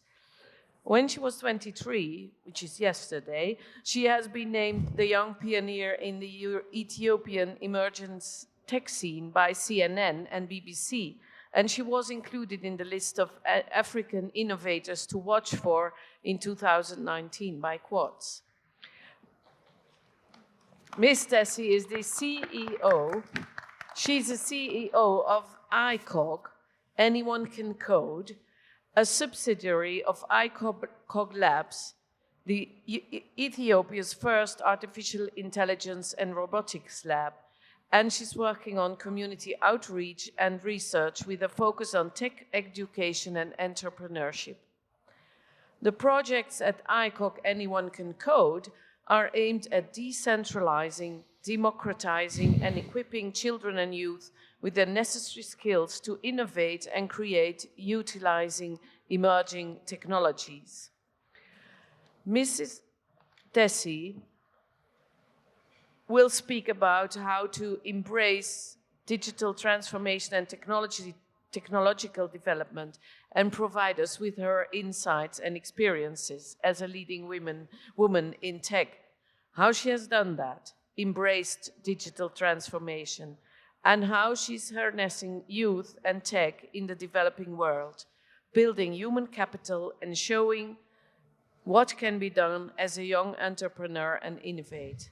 In essence, she will tell us her story. The floor is yours. Thank you. Thank you so much. I was wondering, I have a presentation prepared. Do you have? Oh. Okay. Thank you. Thank you so much for having me. My name is Beit Alhim Desse, and I am the CEO of ICOG Anyone Can Code, or as we like to call it, ICOG ACC. So before telling you my story and starting my presentation, I would like to give you a bit of background into what our company is and what it does. So, our parent company, ICOG Labs, is the first private artificial intelligence and robotics research center in East Africa. Actually, in next April, we'll turn 10 years old. And we are dedicated in developing the frontier of artificial intelligence in research and development. One of our very famous projects was actually in India a few years back. Her Sophia the robot, we have participated in the development of the software of Sophia the robot. And that's one of our famous projects, but we've worked with companies like Hershey Chocolate and Sony Music and across, around the world. So, just to give you a bit of background, right? I'm sure most of you are aware, but artificial intelligence, or AI, is very critical to today's economy, whether you see it in trading, big data, robotics, finance, even in geospatial technologies, right? For example, most financial systems are becoming too complicated for humans to comprehend, and now AI is helping with that. We have also seen new innovations in the creative industry, such as Midjourney, that you just give it a text and it comes back with an image or an art that it has developed from the data it has collected. So AI is growing massively, right? And at the core of this development is the human resource, or the human capital. And that's why we started ICOG ACC, or ICOG Anyone Can Code, which is the subsidiary of ICOG Labs that focuses on tech education and entrepreneurship. But why is this important? So I'll tell you a bit about myself. I come from a city called Harar in the eastern part of Ethiopia, and I was born and raised there. So I'm 23 years old now, but 13 years ago, that's when I first started coding. And from the picture you see here, this is me talking about computer parts back then. Thank you. I feel like there's a delegation from Ethiopia, maybe that's probably supporting me from that corner. But just to give you a bit of background, so this is me when I first started getting into computers. I first started coding when I was 10 years old, and I started coding because I wanted to make money, right? So I had my father, who had a shop. I was going to celebrate my 9th birthday, and I was asking him for money, but then he was busy, so he ignored me. So I figured, okay, what if I make the money using the computer we had at the shop? So people would come out of the shop, buying phones and buying memory cards, and then I would pitch to them, oh, let me edit some videos, put music on the videos over for you, and then I made about $90 that day. And I said, okay, this is a very lucrative business. How do I start promoting it? I've never been outside of Harar at that point. I didn't know about the capital. I didn't know about the opportunities outside. But I had I saw a lot of satellite TV, right? There's a lot of Power Rangers, Hannah Montana happening. And then during the ad space, they would show websites where you could buy the toys from. So that's when I said, okay, I need to build a website in order to promote my business. So that's when I started coding. And that's why we have created iCode Anyone Can Code, is to give the same opportunity as I had when I was a kid to other kids. And it's very important. Why is this important? It's because there are issues that are currently happening in the tech world. There are a lot of biases, you know. There are not a lot of people that look like us that can speak about the challenges of these technological innovations or impacts that have in the developing world. So that's why we created iCode Anyone Can Code. And through this, we like to call it iCode ACC in short, and through programs at iCode ACC, we are equipping the youth and young people with the skill sets of the 21st century, right? So maybe, 10 years ago, you might not think, oh, coding is not that important, or teaching people coding is not that relevant because only programmers or software developers work on it. But nowadays, it's becoming a language that is very important to understand and know. So we have been doing this all over Ethiopia. And one thing people always ask me is that, what does the future look like, right? But we don't know what the future holds. No, I don't think anybody knows what the future holds. But what we know is the type of technologies it's being built upon. And it's very important for developing countries, especially like Ethiopia, and everyone across the world to actually equip the human resource with the necessary skill sets. Because at the end of the day, at the core of innovation and technology, there are people in it, right? So it's very, very important to have that. Let me just give you an example. For example, when the automobile was first created, there was a lot of reports of it killing a lot of women and children. And they said, oh, automobile is a people killer. But only because the prototypes or the dummies that the seatbelt was tested on was only male dummies that was prototyped in that when the automobile was first innovated. So after the improvement of the seatbelt itself and the innovation of using a female prototype and a child prototype to test the seatbelt, the safety improved, which helped more people drive automobiles, but also decrease the number of accidents that was happening. And the only problem that I see here is not enough people, not enough women, not enough people of color were participating in the innovation of these technologies. And in order to do that, we need to equip the human resource that we have with the technologies that are present. And in order to do that, I believe it's very important to start early, start with kids, start with youth, universities, and create that synergy between governmental and non-governmental institutions, but across private institutions also. So my final message to you is it's very important to democratize access to technology and technology education. Usually people come to us, especially youth, I was talking about this issue earlier, with solutions. But sometimes what we need is education and a platform. I'll end by telling you one story. So through this program, as you can see, it's called Solve It. We had an innovation competition in Ethiopia, right? Where we give platforms and education and training to people from age 18 to 28. And one of the innovations that we saw was an Uber for milk kind of application. So after the training was provided, this person had a story.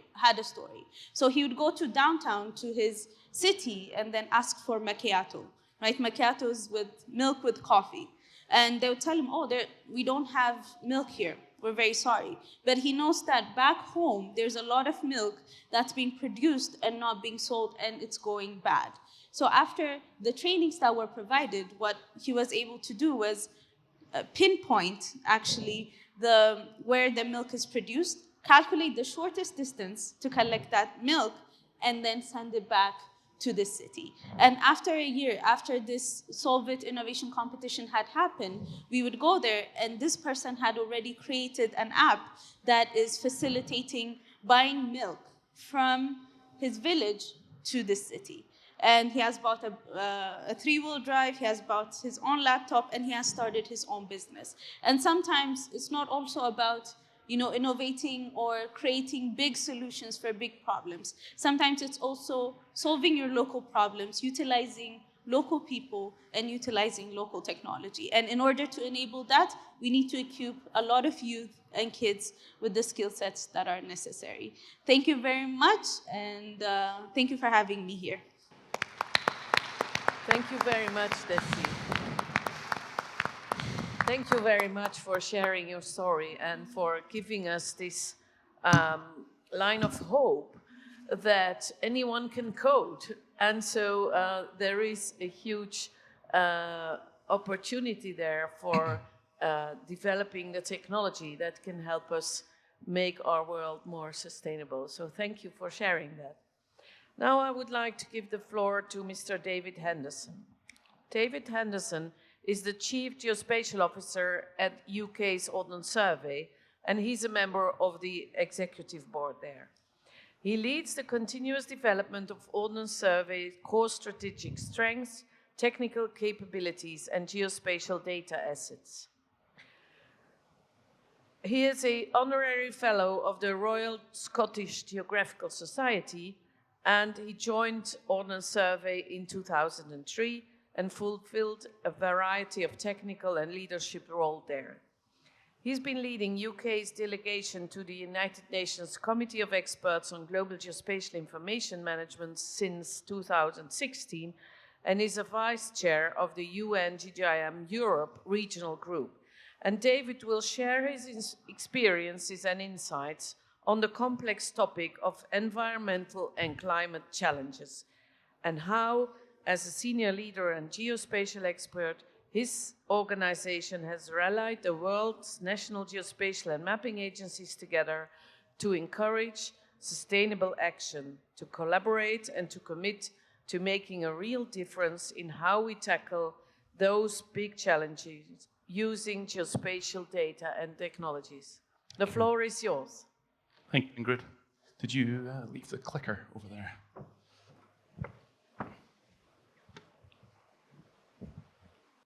So, good morning, ladies and gentlemen. It's a real pleasure to be here with our fellow panelists in this opening plenary session. Thank you, Ingrid. I feel like a bit of fish out of water this morning. And the reason I feel like a fish out of water is I'm a geospatial guy in a geospatial organization doing geospatial things. And this morning, I've been asked to talk more about the theme of the conference around environment and climate. And I think it's to the credit of the organizing committee that they're stretching all of us to step out of perhaps that classic zone that we occupy and to think very much about the value of our work, the impact of our work, and to stretch our role, in this case, as a national mapping agency. I was delighted this morning when Stefan welcomed us all to the room and talked first and foremost about the community that is in this room. And there will be a theme that goes through this talk about the work that we can do together to make the world a better place. I think from my own perspective, UNWGIC has fulfilled a really important purpose over the last 12 years or so, creating a number of really valuable frameworks which serve to help us to develop and promote the value of geospatial data, of land administration, and statistics. These are all really important context to our work. Today, we talk regularly of these frameworks being used to develop country-level action plans to fulfill specific needs in the development of our countries, whether they are fully developed and digitalized economies, or whether they are less well developed today and starting an effective journey. I think what's interesting, however, is how we start to apply that thematically in different ways. And I want to bridge the gap today between the IGIF, the work that we do, and the implications and impacts of climate adaptation and mitigation, and just give you some experiences from the work that I've been involved with and the work of my organization. I don't want to dwell too much this morning on the information which is readily available to us as to how important the climate crisis is to us today. I'm delighted it's one of the core themes of this conference. It feels like it's omnipresent in our work today. And just looking at the long-term global risks that the World Economic Forum laid out earlier this year, it's very notable that 5 of those are directly highlighting environmental implications and the need for action. Now, there are many examples, and so I share a few with great humility that there will probably be better in the room this morning, but some examples from the UK that my organization and others have been involved with, just to give an illustration of how within our own countries we're using geospatial data and geospatial technologies to help quantify, qualify, and express the implications of changes in our environment. In these examples, we're modeling the impact of surface temperature and heat, seeing that through 3 different impacts. One, just talking about the populations at risk from surface temperature increase. Another that's getting right down to individual assets and individual pieces of infrastructure and talking about the stress to that infrastructure of increases in surface temperature. And then finally, looking at the relationship between green space, environmental opportunities to develop our city spaces in particular and mitigate against that implication. Now, I think already today we've heard lots about the growth of Earth observation and space. And this is really fundamental. One of our speakers already talked about without space and without satellite observation, we simply don't have the ability to sense our planet every single day on a 24/7 basis. It's really powerful. The risk is that we don't have the context to understand that data. And I think, without bringing the rich information which exists around our countries and the world to give that Earth observation data context, then it lacks vital information as to what we are talking about in geography. So we can do that at regional level, and we can come right down to individual streets and individual buildings and relate that sense data from space, that sense data from land, and start to apply that to individual features, individual objects, and individual parts of our geography. Really important. Another example, which in the UK we developed ahead of COP26, was to build a peatland observatory for the UK, talking about the relative health of peatlands as a natural source of carbon sink, to be able to value that, to be able to quantify the impact of agricultural practices and other such things on the value of that peatland, and be able to express that in a single observatory. Now this year, and I'll go on to talk a little bit about bringing communities together, I've been blessed to be able to see numerous examples from across the world where geospatial agencies are working with Earth observation communities to bring such information together. We've seen fantastic examples develop in Australia, the development of data cubes both in Australia and across Africa. We've seen fantastic examples from across the Caribbean and many of the Pacific Island states where the relationship between climate and geospatial infrastructure is so fundamental. Earlier this year, and as Ingrid mentioned in the introduction, we chose to bring together a gathering of the Cambridge Conference. The Cambridge Conference is a network of leaders from national mapping agencies and associated partners that have been gathering in the UK, usually in Cambridge, but to some of our audience this year in Oxford, to discuss important matters as to how national geospatial agencies, national mapping agencies can learn from one another, to grow with one another, and to tackle common challenges that sits across our organizations. Ahead of COP26, we held an online virtual forum where we discussed what we could do as national mapping agencies in the response to climate challenges. And that gave all of our organizations an information note that we could work with our national delegations ahead of COP26 to represent the role of geospatial, the role of Earth observation, the role of geography at large in tackling climate change. When we came back together earlier this year, and it was one of the first gatherings that we were able to have post-pandemic, there are a lot of friends in the room this morning who attended it, we chose to use the IGIF and the three predominant lenses of people, of data and technology, and of governance to look at the various strands of activity that we felt we needed to practice in responding to climate change and taking climate action. And it provided not just a useful way to bring our own work into the room, but for us to think thematically across the climate challenge and to relate the IGIF and other frameworks to give a structure to these conversations. It works really well. We chose to develop a number of papers as an output from that conference. Hopefully some of the room are familiar with that.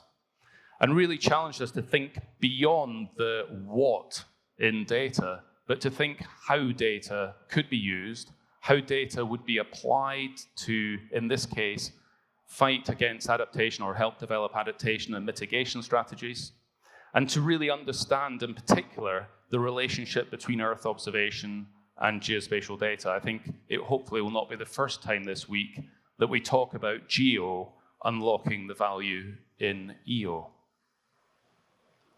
I think for me there were two really clear recommendations that came from the conference this year.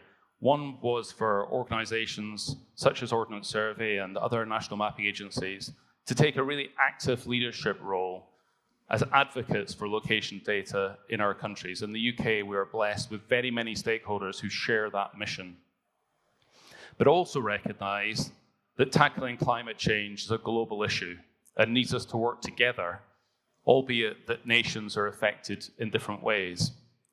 So we all need to be working, however, with best available national data, but to do that in a considered global context. And I'd like to come back and talk to that a little bit after we play a summary of the video. The fires are burning, the winds are blowing, and the seas are rising. What the hell are we doing? We're in charge. Leaders of the world's national mapping agencies are urging experts in their industry to step up, to make a difference in the fight against climate change. So the report, the statement paper, sets out how our organisations are going to work differently in order to best support our national response to taking climate action. It was at a high-powered meeting of the world's leading geospatial experts where the contents of this paper have been debated, then crafted. It's absolutely essential that we are able to act as advocates for trusted and assured location data at the heart of any national response. We really have a diverse group. There is the government and the private sector and also the academia. How do we make this message mainstream? By sharing our infrastructure, knowledge, and data. And that we can help to find solutions. Anywhere around the world. And alongside that, we need to recognise that every nation, every national response will be different. Especially coming from a developing area of the world, that's pretty critical because the technology is there.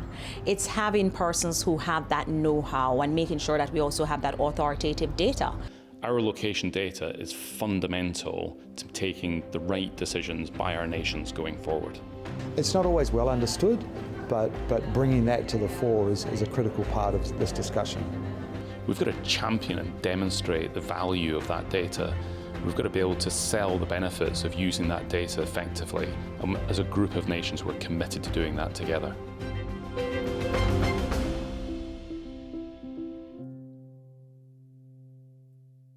So I think that demonstrates the collaborative community commitment to taking action together. And I guess What I'd just like to finish off this talk by doing is setting out, I guess, our commitment, and then maybe inviting a little bit of a challenge to the audience.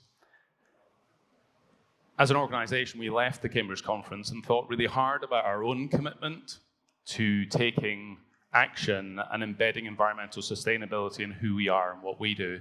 And whilst the three principles at the start are very internally focused, our organization, our own awareness of the impact that we have, the three on the right-hand side start to think about how we work differently with our customers in the market, in forums such as this, and allows us to take a role to influence for better outcomes, to champion important causes, and to ensure that the value of our work is not in the production of our data, but in the application of that data against causes which are fundamental to our customers. We've published a guide of sustainability trends and location data, which we feel is absolutely relevant to our customers in the UK, but also globally, and to set out the sustainability trends which we are placing most front and center of our propositions going forward. And finally, we've looked very hard at the support that we're giving our startups and the organizations we work with through our incubator and accelerator program in London called Geospatial, and ensuring we're very conscious in mapping those back to the Sustainable Development Goals and thinking really clearly about the support that we're giving them to make sure that they're aligned with our values and serving good. One last project I'd just like to share with you, and I do this at a very early stage of concept. We've been exploring some thoughts within our business and thinking hard about global problems that we think that we can perhaps make a difference to. And I'd like to share this with you. So global supply chains, particularly for commodities, are really, really important. They have impact, both positive and negative. And yet the information that sits behind some of these global supply chains, the implications of where things happen, is less well understood. We think there is an increasing and growing need for us to manage the trusted location in the assets, for example, the bulking mills, the refineries, the transport terminals, the storage, the processing plants, that sit between the movement of goods in our planet, the various supply chains that exist.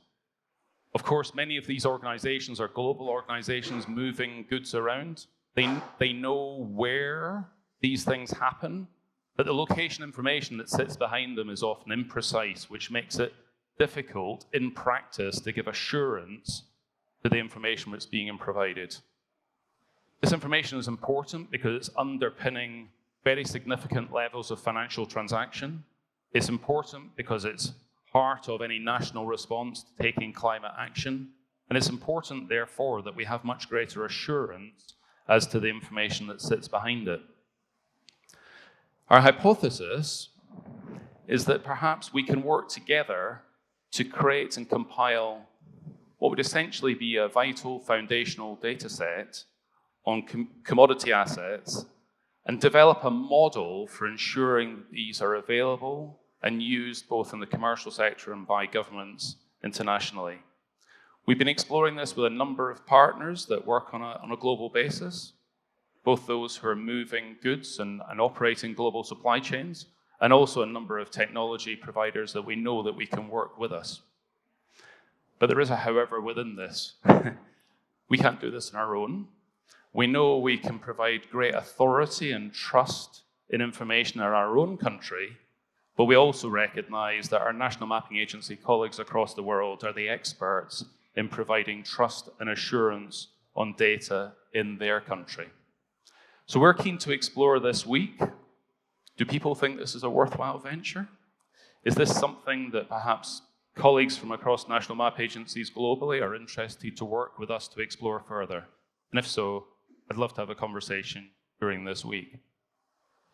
So I didn't necessarily intend to base a presentation around 4 or 5 words that started in C, but I think the 2 that struck me as being absolutely vital, fighting climate, developing adaptation and mitigation strategies, are the words community and collaboration.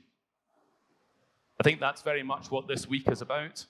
I'm delighted to have had the opportunity to share some thoughts at the start of the week. I'm delighted that we're talking about environment and climate as part of the theme of this week, and I look forward to learning more and experiencing conversations with you during the week. Thank you very much. Thank you very much, David. I think you've opened a whole line of ideas and thoughts. And I'm wondering if there is anybody in the room who wants to ask a question to any of our three speakers. Now, I don't really see a lot in this room. So if you want to speak, please stand up, and there will be mics somewhere.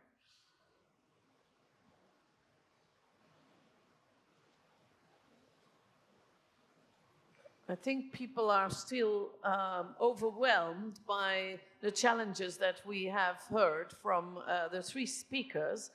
And I must say, I'm also quite impressed by the things you have talked. And maybe it's interesting to share your ideas about what the other people have said on this stage. So, Ambassador, can I invite you to reflect on what you heard? Well, you know, I come from a very different calling than these two young people. And it gives me hope that I shouldn't be so skeptical as I was at the beginning, perhaps. Because they come with very different perspectives, and they are doers. Yes. And that's important, that we have people do things rather than people who are talking about the concerns. And these two young people have done two different things from two totally different perspectives, and it shows that there are great benefits in store, while people like me will continue to say, manage the risks. But maybe I need to ask both of them, what do they see the risks in their future? I see from a bigger picture that there are several risks of a systemic nature, but maybe they should answer and tell, yes, how do they see risk, how do they evaluate risk, and what are they doing to mitigate it? Okay. So I completely understand and agree with all of the concerns that you mentioned earlier in your speech. But usually what I say about these concerns is the technology is not the problem. The people that are working on the technology are, right? So when you have diversity and inclusion on the people that are working on these technologies, I think we would have more solutions. The problem, for example, how much of the data are we creating, specifically, let's say, from Ethiopia, that are contributing to the development of new AI technologies or language developments or robotic tools? Maybe not as much as we should, right? You talked about the issue of space, and same concerns there. We're still lagging behind, but I believe with proper education and proper platform, especially with a huge population of young people, I believe people will also have people that look like us that will be able to raise these concerns and do what needs to be done. So I believe at its core, it's about democratization of access, especially when it comes to technology. Yeah. I think that's a great answer. And I think it also starts with people. You can have all the technology you want in the world, but it's people who use that technology better things. And I think, your comment about the generation that is now entering today's workforce and perhaps even still at school today, they're impatient. They expect change, and they are not willing to be constrained by some of the things that perhaps we have been constrained by. And so I think we have got to really embrace the opportunity to see the world differently, to embrace new technologies, but really to invest in skills, invest in people, to tell better stories, to inspire, and to find ways of collaborating together and ensure that the world is indeed a smaller place. I think the talk you gave at the start, there's a really strong link between space and sustainability now, apart from the inevitability. I think it's, but it requires us to ensure that we use that effectively and wisely. I think you challenged it well by that. But for me also, the takeaway of the second talk just inspires us all to recognize how much can be achieved by positive thinking, by a vision to do good. And I think that's very much the theme of the conference, that we work together to achieve that. Yeah. I really like the let's say the contrast between the risk and the opportunities. And the risk can be can paralyze if you don't take action. And I think we don't have time to be paralyzed. We have to take action. And so if you look at what you hear and what you see, to your opinion, David, what's the most promising evolution or the most promising opportunity that you see for us in the geospatial to contribute to these sustainable development goals of the United Nations? I think this is what we're here to discuss over the next days.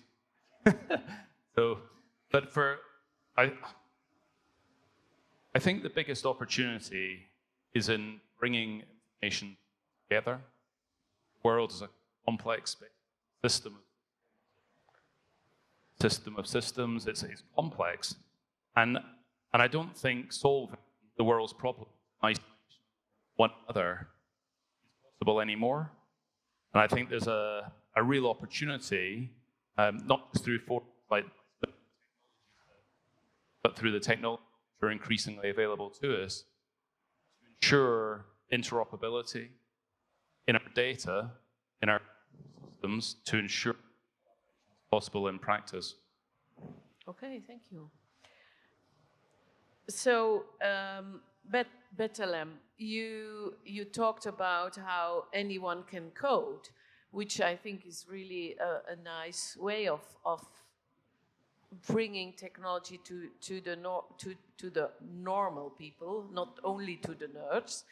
And so we could say anyone can do geospatial in this framework. Now, I'm sure from your experience on how you tackle this, you can have some good ideas on how this industry can do more towards the young people and bring more young people into this business, because we have a very big demand for skilled and trained people, but the first step is to be interested in what we do. Can you help us there?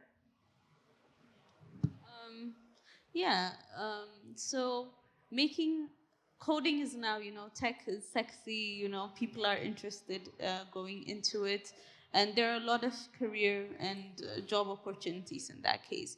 But I really do believe that, the way of thinking and the way we approach things when it comes to young people, it should be different. Mm-hmm. It should be more in the sense of let's work together in bringing about change, bringing about solutions, and this is what we already have. I mean, there are a lot of developments, there are a lot of things being done in the geospatial industry itself, but to bring more youth to innovate, you have to show role models in that sense, right? Who are people innovating? Who do they look like? How do we inspire them? But also creating a platform that is inviting to them, right? As you have mentioned, as young people, we can be a bit impatient in terms of bringing about change. But how you approach that, how you communicate it is very, very important. And, when we talk about, especially on the coding sense, it's about you have to at least understand how the machines that you're using are working. Not to be so far away from it. Because there's this book that I really like. It's called 21 Lessons for the 21st Century. And one of the concerns it has is Previously the concerns of humankind was exploitation of human resource, the human itself. But now it will be the question of relevance, right? Am I relevant? How am I contributing? What's my purpose, right? So in order to solve that, we need to educate more people, bring people more into the scene, and bring what geospatial is at a very early stage, maybe still when they're kids. So starting that, planting those seeds could, later on bring in a very interesting and innovative ideas for the future. Yeah. Thank you. Well, when I look around, there's somebody. Okay, thank you. Thank you very much. I would like to congratulate the plenary. I really enjoyed very much of all the three speakers. In fact, you already actually put a very nice context for all of us to take a more deep thinking how we're going to do things in future. And in particular, starting with the Ambassador Syed Akbaruddin, actually put a very nice, again, questions, and also at the same time, very simple roadmap that how we should really go ahead with that, and not really taking very, for example, far distance when we talk about the space. And then I really enjoyed very much the lady that actually really shared the inspiring actually experience and establishment. And then David actually really made very nice, the way forward. What we're going to do and how we're going to do these things. And in particular, when we talk about community commitments and climate, I think that's very important. But perhaps the question or the comment that I would like to make, and would like to hear all of you, your observations, is how we go about, out of our comfort zone and then engaging the other disciplines. And I think every time we're attending the session like this, we're actually getting more excited. Even as a geospatial specialist, we get more excited because we see how we can make an impact, how we can change to make the world a better place for all of ourselves. But at the same time, we're also facing challenges still, and into engaging the other disciplines and incorporating or showcasing the values to them, and also inspiring the new generation to come to the discipline. So perhaps, if you can perhaps help us to how we can go to engage more and then have more other disciplines to sit with us into our next session of the Congress, that we actually not only having the all geospatial specialists, but also other disciplines actually coming to share with us, and then we can actually work with them because we are all part of the community. Thank you. Thank you. Well, thank you for those nice words. And I was thinking in this idea of what's the most promising evolution. We talked about, or you mentioned already these opportunities. Now, maybe you want to give some comments on that, Mrs. Bethlehem, on what are the opportunities you see for us? So I agree with the point of bringing different sectors, especially coming together to work, because it's hard. You never know where the cross path is unless you have the discussion, right? So we did one project actually, let me give it to you as an example. So we used satellite data to, Ethiopia is very famous for its coffee. So we used satellite data to see, okay, how much fertilizer is needed on specific coffee farms around Ethiopia, especially on the south side of Ethiopia, to see how much fertilizer is needed to, in order, to grow the best coffee and to get the best product out of that. And through that, we saw a lot of challenge, especially young people who are interested to work both in agriculture and using satellite data, because a lot of young people are not getting into the sector. Let's say agriculture, 80% of the population in Ethiopia is farming, and a lot of it is being done by a lot of older people, and there's a problem of a lot of young people still migrating from the farms to the city to find, better jobs or better living. So in order to bring in this new generation of innovators, it's very important to communicate the application of these technologies and what is happening in the sector. I was actually looking at this serious movie when I was coming here, and one of the assignments that the teacher gave the students was write an essay about how you would use calculus in real life, right?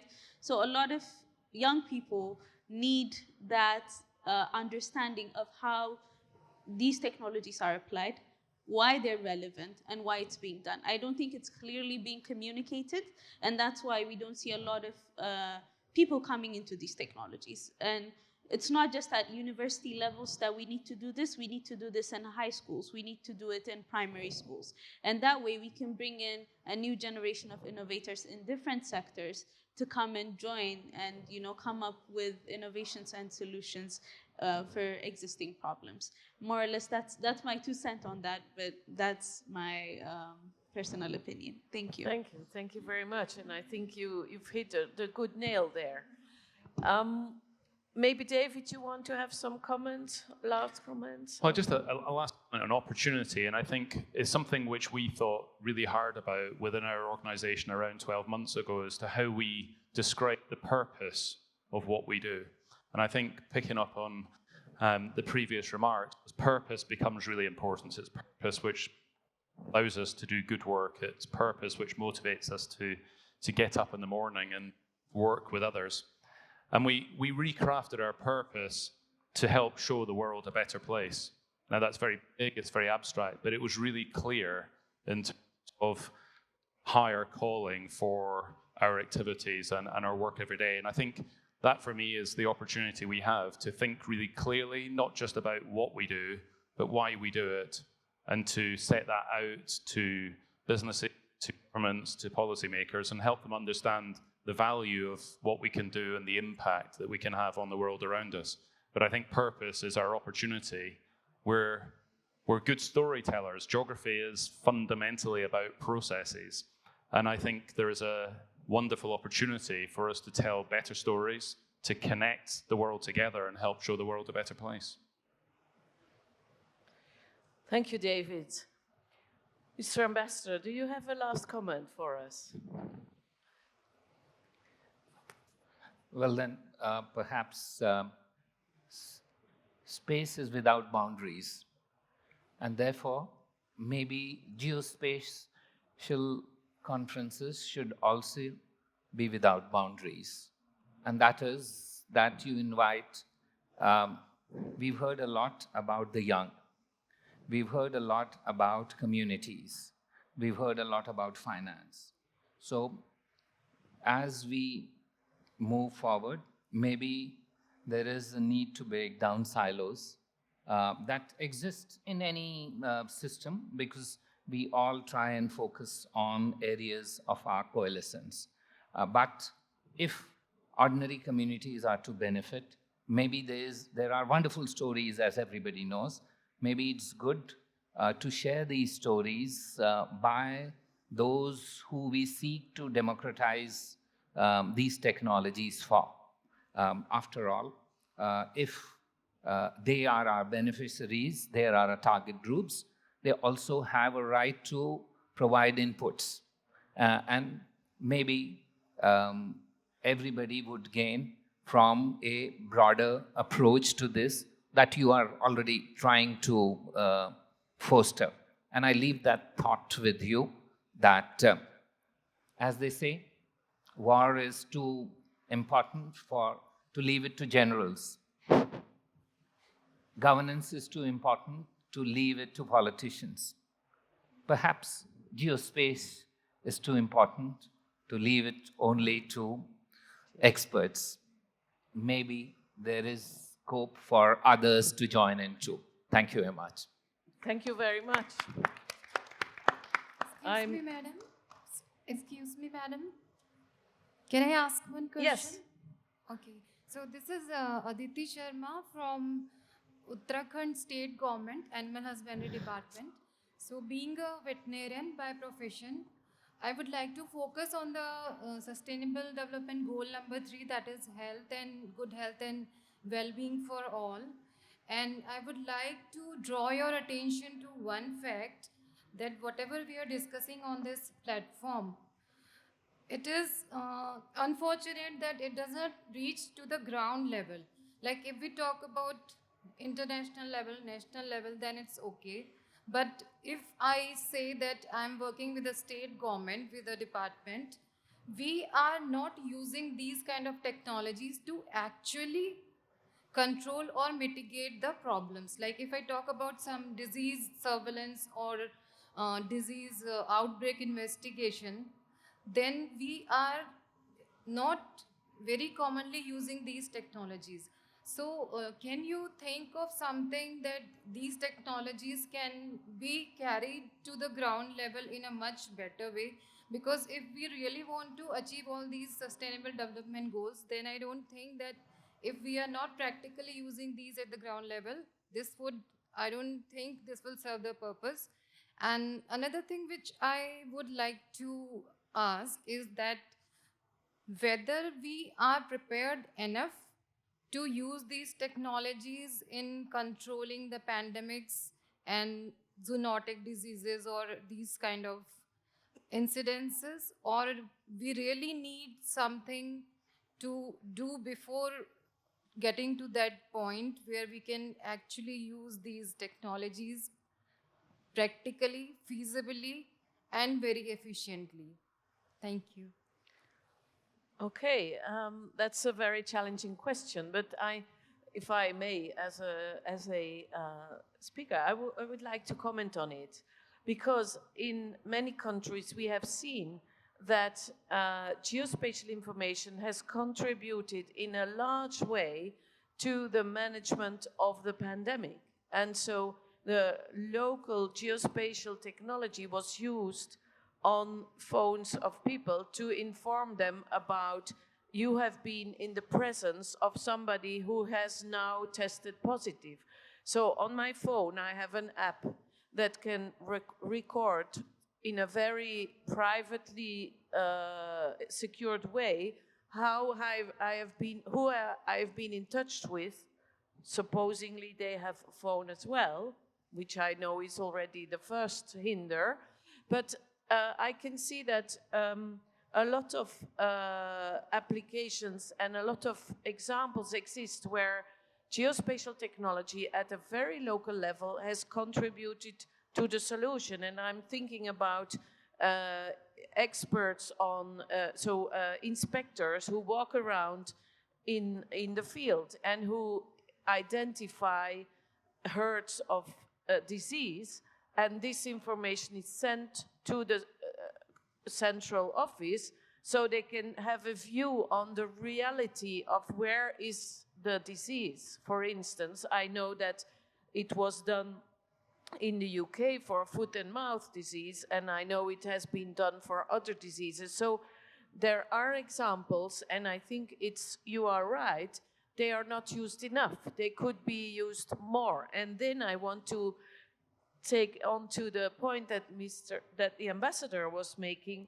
We are in our silo and we don't talk enough to other people about the strength of our technology, and if you talk about them, they will say, yes, of course, but by themselves, they don't think about this. And so I can tell you that, yes, we should encourage the use of this technology at a very lower level. And when I saw yesterday the presentations of the school children doing a real geospatial project, many of them were around health and around safety of water, and that's really using this technology at a very down-to-earth community level to make sure that people are having a better life, that they are having better health conditions and so on. So I think that your remark is right. It's not used enough, But I think the technology is there, and we should encourage all from our positions that we go out of our silo and talk to others about how important this technology can be for them.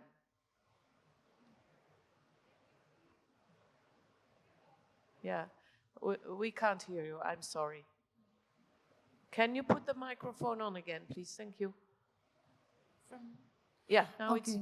So if we talk about the human health, then I accept whatever you are saying. These apps are being used, like in COVID also. In India, we were using this kind of app, which told us that the person near us is suffering from COVID or not. But when we talk about the animal health, then we are not that far enough that we can use such apps. And we cannot ignore this, because most of the diseases are zoonotic and they originate from the animals, and that too from the wild animals. So this is one area which is still not reached to the ground level. The technologies have not reached to the ground level, especially maybe in developing countries. Maybe in developed countries they are using, but in the developing countries we are still struggling. Yes, I agree that in developing countries, the infrastructures and the organization around animal health are not that fully deployed or fully developed. But there are very nice examples, yes. Just to answer yours, human-animal interface is a serious issue. And you are coming from a region perhaps where it's not used, but there are innumerable examples where they are used on a day-to-day basis. Let me give you just one small example, or two small ones. The fishermen in Gujarat state. Gujarat has the largest sea coast in India.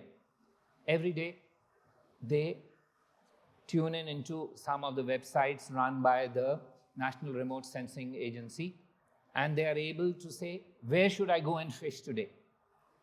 This is a very small way in which this geospatial technology is helping fishermen communities. Otherwise, they don't know where to go. The ocean is vast, like spaces. So they go in there, targeted, and they were able to do. Let me give you another example. Locusts. So I'm giving you examples only of developing countries. Locusts. They were huge locust threats in East Africa and parts of India. So how were they addressed? They were addressed by using geospatial technologies and mapping it along with rainfall in different zones. And they found not only where the locusts are, but they were also able to say where they're going next. And people were told in advance that get ready, secure yourself, this is what is going to happen next.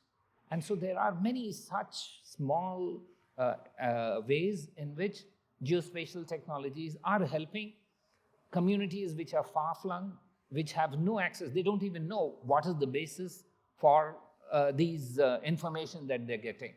So all I would submit is that this is a work in progress. We need to allow things to permeate.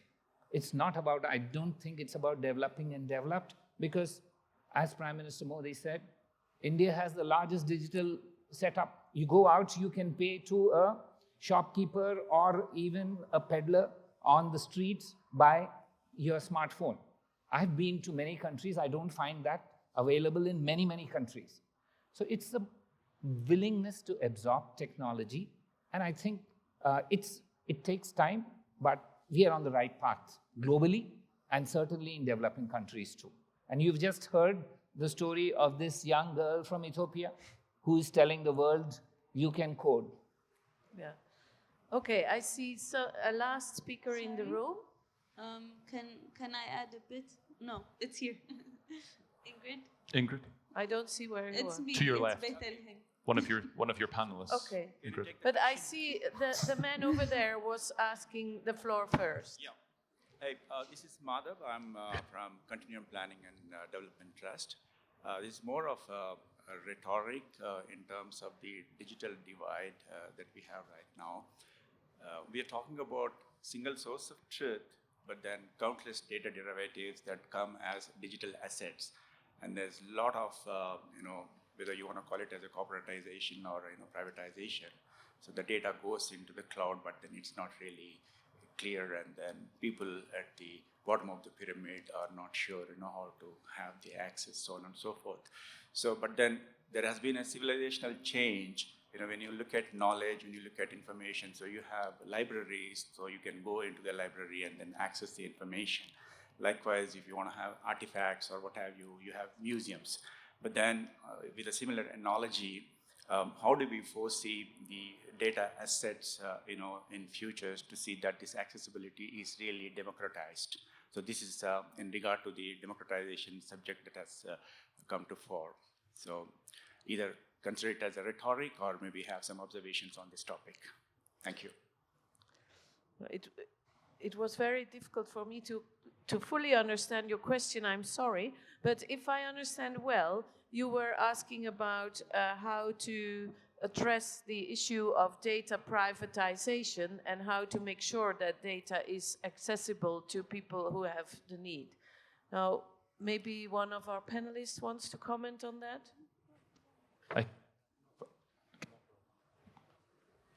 Sure, it is working. I think both of those two questions are really important. So as a geospatial community, we always say everything happens somewhere. I think also I'm hearing that everything happens to someone. And we've talked a lot about the importance of people and ensuring that all of us as citizens have access to the information that we need in order to make the contribution to a better planet that we can make. And I think that is fundamentally important.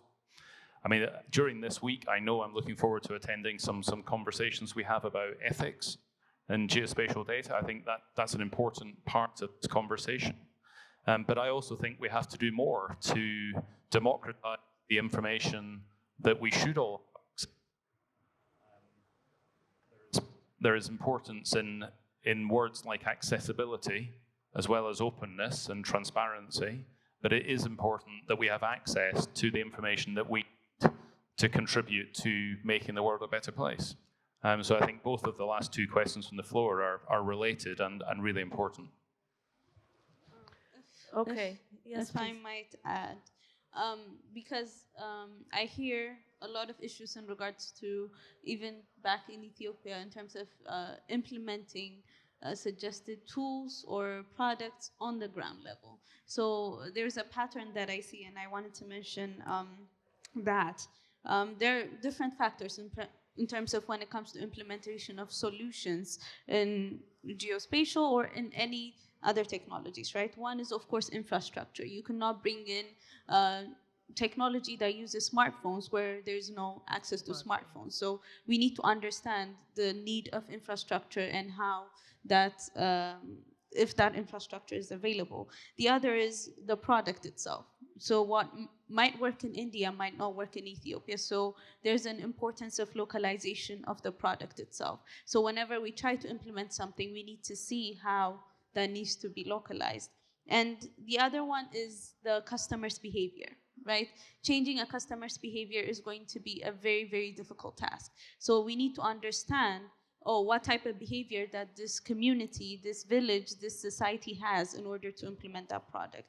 And last but not least is, of course, the literacy levels that need to implement the product. So in order to implement any product at a grassroots level or at a ground level, we need to consider these things. And whatever is being, for example, let's say being talked at conferences or being presented doesn't necessarily mean it applies. But in order for it to apply, we need to look into those things.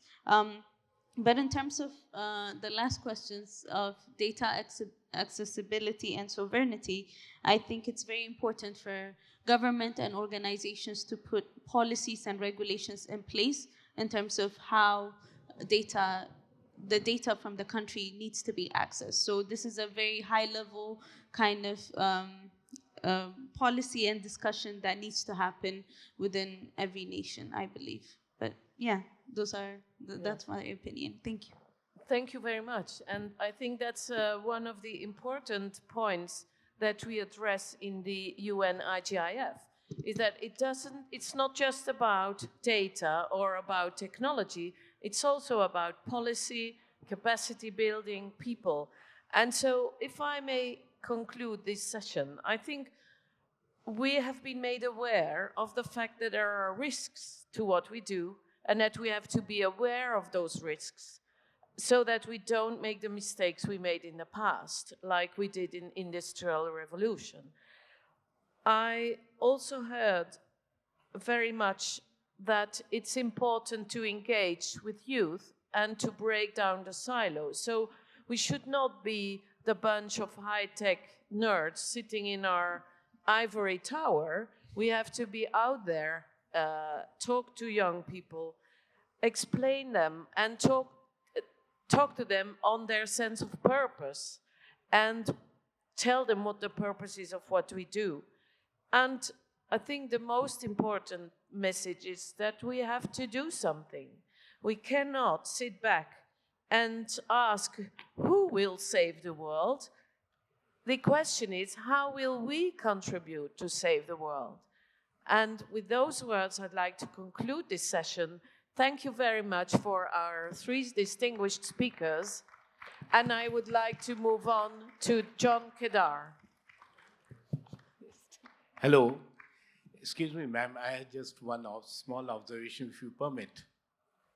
Well, I'm sorry, we have to close down. The timing is pressing us, but I invite you to share your comment with the speakers in the coffee break or at the lunch break. Thank you.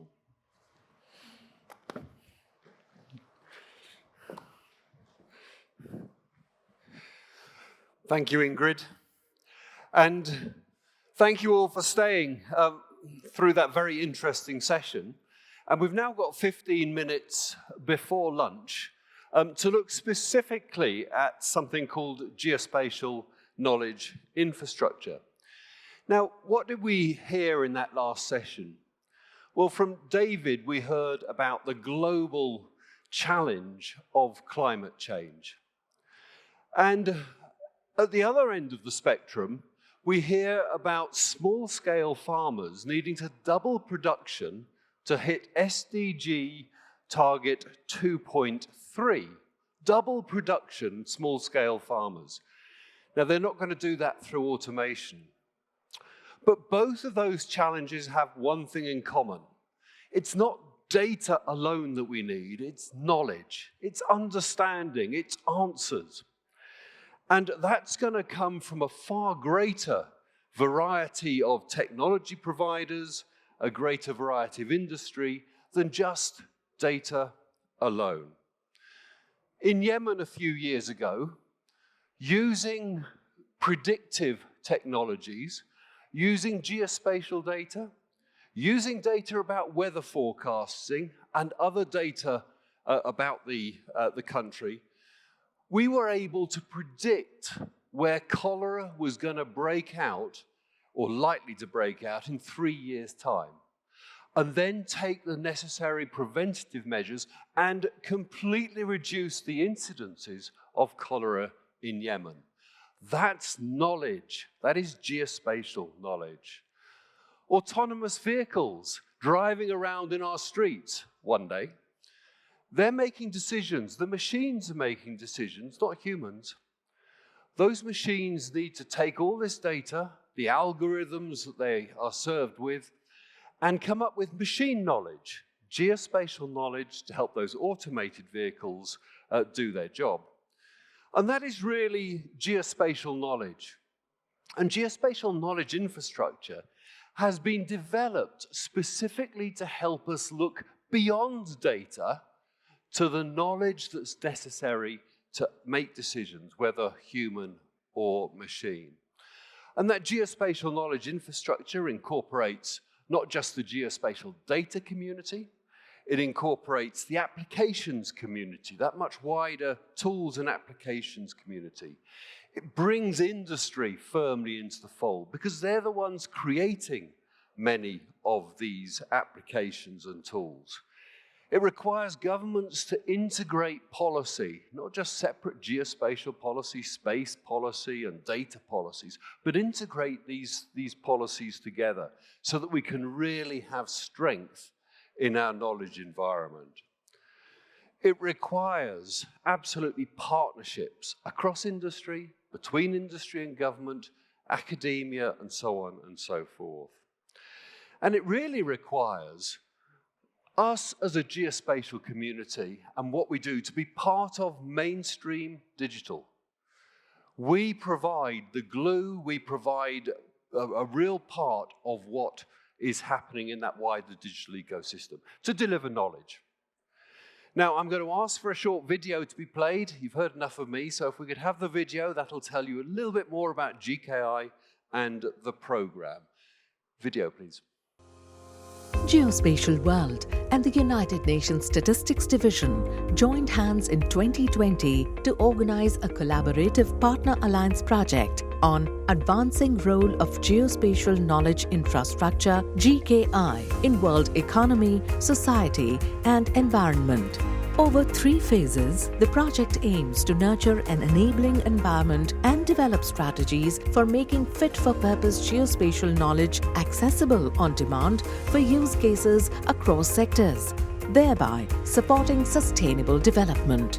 We take pride in releasing the report Geospatial Knowledge Infrastructure Readiness Index and Value Proposition for World Economy, Society and Environment, which is the culmination of Phase 2 of the project. The report consists of dedicated sections on the value proposition of GKI for 8 user sectors: agriculture, construction and infrastructure, logistics and supply chain, cities, public safety and security, autonomous driving, land administration, and energy transition. The report also encompasses the GKI Readiness Index, which provides a framework to enable stakeholders understand the strengths and weaknesses of their national geospatial infrastructure and identify opportunities for better co-creation of geospatial knowledge. Grab your copies now.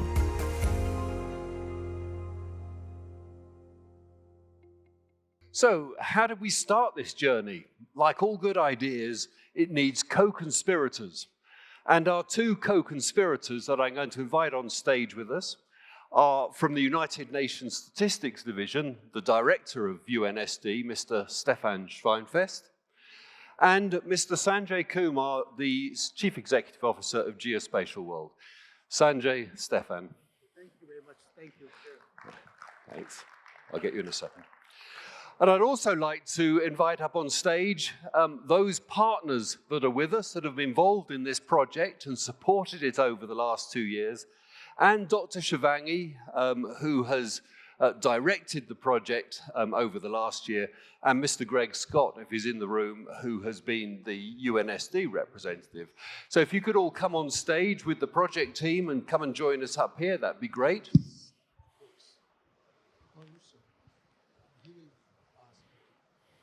Don't be shy.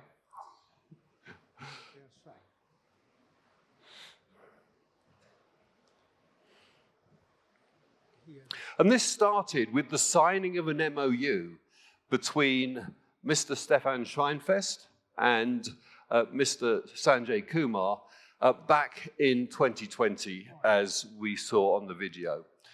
And what I'd like to do, as soon as our partners are on stage, is to hand over to Mr. Stefan Schweinfest to say a few words and to release the report. So thank you, partners, for coming up. David, good to see you back on stage again. Great. Last one's coming up. Okay, so Stefan, if I could ask you perhaps to come to a podium and say a few words.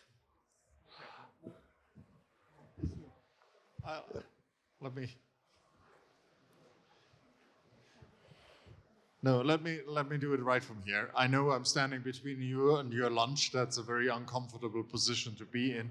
So let's keep this very short. Thank you. Sanjay has been, and Geospatial World has always been, played a very special role in what we are doing here at the UN. And we already punished him 4 years ago with an ambassador award that almost caused cardiac arrest. And I remember that moment, and it was a lot of fun. But I mean, he has, if anything, he has helped us more to establish the partnerships, to connecting the dots, especially public-private partnerships. And this is one of the results here that we are holding in our hands here, this product.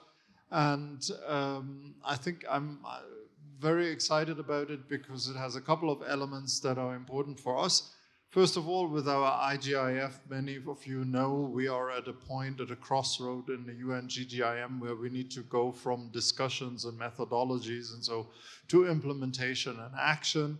And for that, we need to understand what's going on at the country level. So this is it's a diagnostic tool also.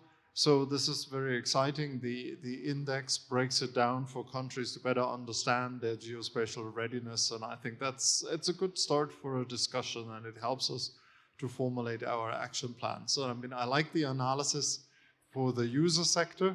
This is very, very interesting and again, breaks it down. So in that sense, this is a very helpful tool for us.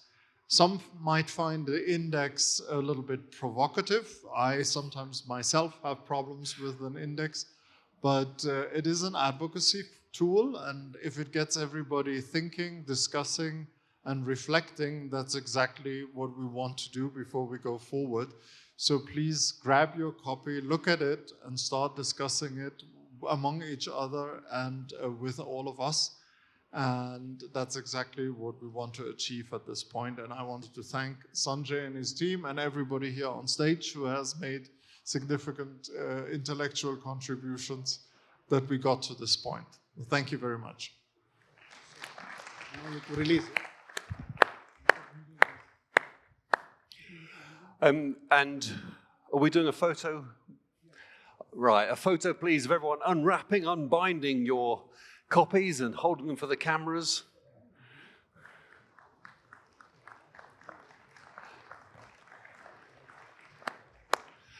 Okay, now please remain on stage holding the pose for slightly longer while photographs are taken. You can get your copies from the GKI booth, which is in the exhibition area, or on the program website. The program for this very session now, if you click on the link there, that will take you through to be able to download it digitally. And there are some additional sessions about GKI during this week. There's one this afternoon in one of the parallel sessions, and there's a GKI special session on Friday afternoon where you can learn more about GKI. What I'd like to do now is hand the floor to Sanjay to close, if I may.